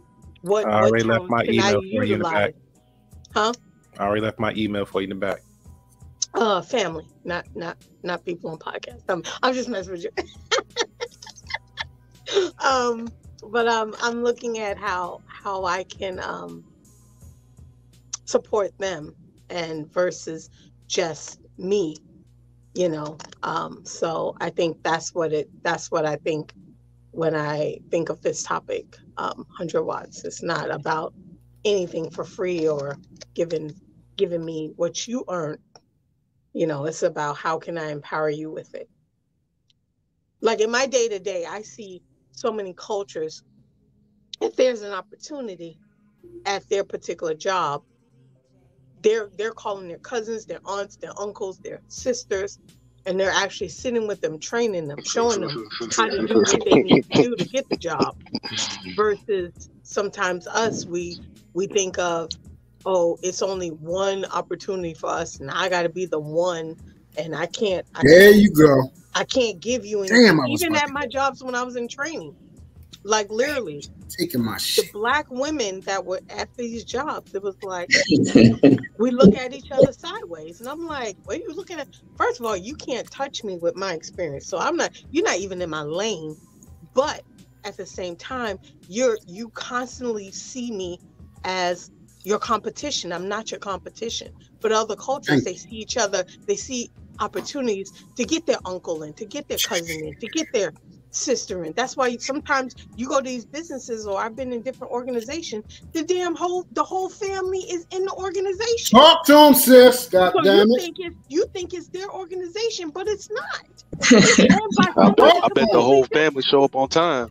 Yeah, they think it's them. Not even. But that's a stereotype. There are plenty of people who are late. But the thing is that if somebody in other cultures who are late, they cover for them. Best believe, I've seen that. We'll rat each other out. Mm-hmm. That's the problem too. They cover for each other. Oh, I sent him over to this building to go pick that up. Yo, man, where you at? The boss is here. I've seen that happen. So that I'm not even gonna go there. I'm not saying give anybody the opportunity, but I'm just saying people who are responsible, who are having a hard time, may need a little leverage or reference or something like that. Come on, I see it every day. I worked in one company. The only person that wasn't a family member was, let's say, out of 20 employees, 6 were not family members. It almost felt like it was ran by this one family. I said, and I used to joke, we should change the organization to your last name, and they would laugh. Mm-hmm. They were even trying to get probably about to own that shit. Family members to be the CEO. Yep, they probably about to own that shit real soon. Come on, I'm not exaggerating. I see this every day. But when I walk in the organization, man, I got people looking at me crazy, and I be telling as many people as I can. And it's like, oh, I speak to the black person I see at the watering hole because I get excited. Oh, there's another black female. Oh, how you doing? Oh, okay. Okay, dude, wow. Okay, cool. Moving on. Well, let me build on this before we close. Watch, I want to get you in there too, because I know you're muted for a second. But I want to build on this real quick. I think we look at other cultures and other people from other countries and whatever. They have a code that they bring in with them from their motherland. You know what I mean? It's better than birth. We don't have that. You know what I'm saying? Mm-hmm. What's better from us from birth is nigga get your own. That's what's better than us from birth. You know what I mean? A lot of times. So, you know what I mean? They are built to live and transcend on community. Transcend, I mean, crossing over to the other side. I ain't gonna say death because, you know what I mean, I'm not morbid.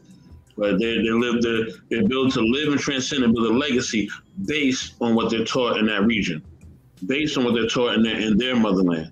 You know what I'm saying? Based on what they're taught, you know, from the people and their customs and their culture. You know what I mean? So, in the country. So that's what they're living, you know what I mean, and completely basing their life upon. We don't have nothing to base it upon. And when we did have things to base it upon, we don't really know the originality of everything that we really came from. A lot of that stuff has either been hidden or taken away or whatever. You know what I mean? I'm not gonna get to the whole politics of that, but y'all know what it is. You know what I mean? As I always say on Black is Gold, do your research. You know what I mean? So with that being said, at the end of the day, you know what I mean, you know, with our people, you know what I'm saying? We got to understand that, you know, you can't expect the directionless people to have direction. I'm just being honest with y'all. Like, that's just what it is. And I'm not saying that everybody is directionless, but you know what I mean, with us, you ever see one of them pictures and they have like the signs of where to go, and the signs are going everywhere. You got one going left, one going right, one going up, one going down, one's a circle. Like, they going everywhere. You like, yo, hold on, what direction do I go in? That's how we are as a people. Everybody going everywhere. And we don't have no one specific direction. While other cultures and other people, they are linear. They know this is what we living for. Point blank, period. And we are not, and we are not deviating from that. Say that again. We don't care how much money you give us, we're not stepping away from that. You know what I'm saying? And that's just what it is. You know what I mean? They send little Johnny to school. Guess what? Johnny, when he gets that job, he feeds that whole community back in their country. Queen, hold on a second. Hold on. I want to get everybody else to me. I want to get Watch, Great Pill, and Truth. Then I'm gonna close out. Go ahead, y'all. All right, because I'm gonna make this short and sweet. I just gotta ask y'all a question. What's the age that we get kicked out? Out the house? Yep. 18, baby. Thank you. 18. Oh, no. Unless I'm going to college. See, here we go. There's gray areas, True. Hey, you stay true. I'm going to stay gray. All right, so the majority of the time is 18. We already know that. I can't wait till your ass get 18. I ain't got to do shit for you no more. Other communities, guess where the 18-year-old, guess where the auntie, mother, father, auntie, grandmother, the 18-year-old son, the 16-year-old daughter, all of them is living in this big-ass $500,000 house working together. Like she said, working for the same business, and all that fucking money pours into that one fucking house. That's why they're fucking rich in there. And then guess what? The kids are well prepared because they don't leave until when? They get fucking married. And when they leave and they go get fucking married, guess what happens? That family is now brought in to what is called generational fucking wealth. But guess what we don't do? It's called, I got to get my own. I got my own house. I got my own car. Dumbass niggas. I'm out. Y'all can have a good day. Watch, go ahead and Bill. You gonna ask Ray Phil? No. I was gonna say that I remember hearing that my last 2 years of high school, like, oh, it's almost that time. You about to be 18. I can't wait for you to get about the house. You know, all that kind of stuff. And the reason why, because the option for me to stay in the home was there, right? To stay in the house with my mother and continue my education and all that. But the stipulations that was attached to that was like, I'm your child, not your man, so I will be leaving to go do my own thing. Like that was a little, the expectation of me graduating high school and getting a job, and now I'm supposed to take no. If I'm gonna do all that, I will hop out and go do my own thing. That's all I was thinking. Just I heard that. At 18, you getting the fuck out. That's why for me, going into the military really was my only option. What I felt like at the time was my only option, because I had to get out at 18. Look, I agree with what Truth was saying, because like one of the jobs I had was delivering packages for Amazon. And in the city of Dallas, they have this area, I personally call it Little Mexico. When you go into this neighborhood, the grocery stores, everything's in Spanish. The people that work there are all Hispanic. The people that do construction on the road, Hispanic. The people that are driving the garbage trucks that are picking up the garbage are Hispanic. The people that are running the gas stations, the convenience stores, all of that are all Hispanic. Like, when you go into this neighborhood, you know exactly where you at. You know exactly what you're gonna get when you get in here. It's people on corners all over the place with the little food trucks selling elote and tacos everywhere because everybody's respecting everybody's hustle. It's food trucks pulling up to it's Hispanic people in food trucks pulling up to construction sites to feed everybody for lunch. Like, the way that they work inside of this circle is amazing. I think that for us, I think that realistically, we just need to focus our scale down to that.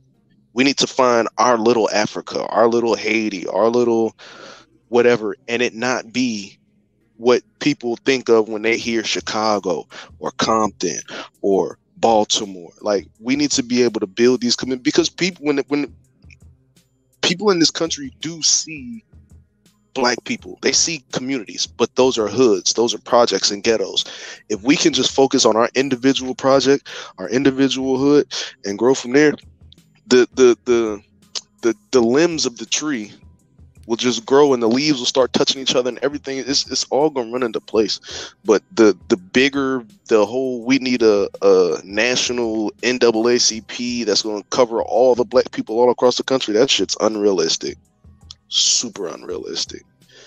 Only, even outside of all of the problems that we were talking about with Black people don't like each other and this, that, and all that other kind of stuff, just on a level of each state has different regulations, they have different laws, and they have different things. So you need a specific group that's tailored for your specific area that understands the regulations and how the rules and all that is set up for your area.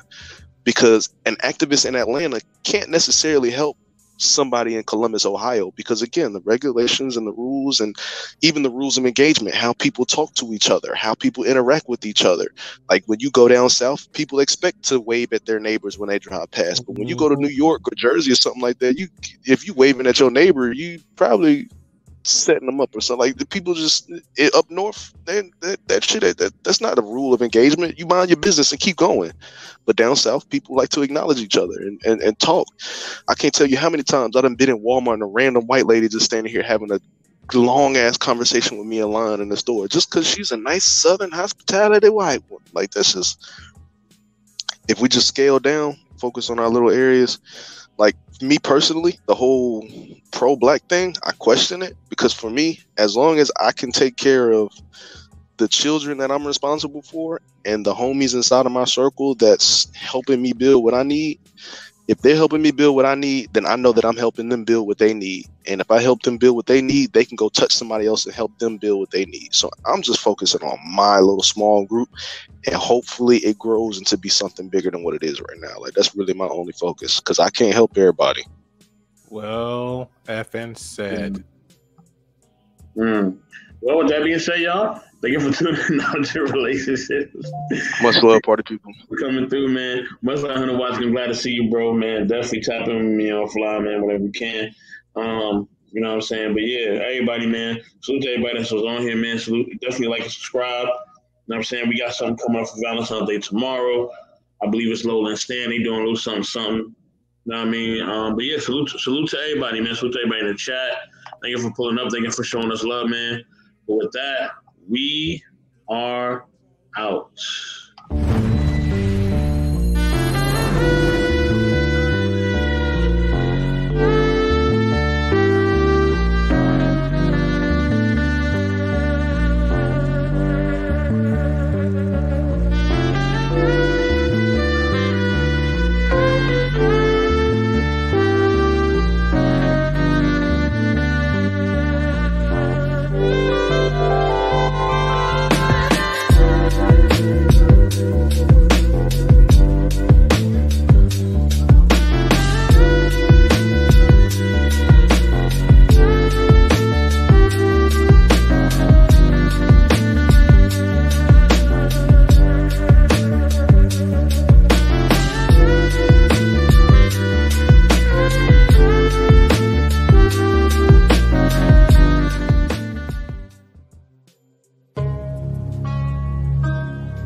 Knowledge and relationships.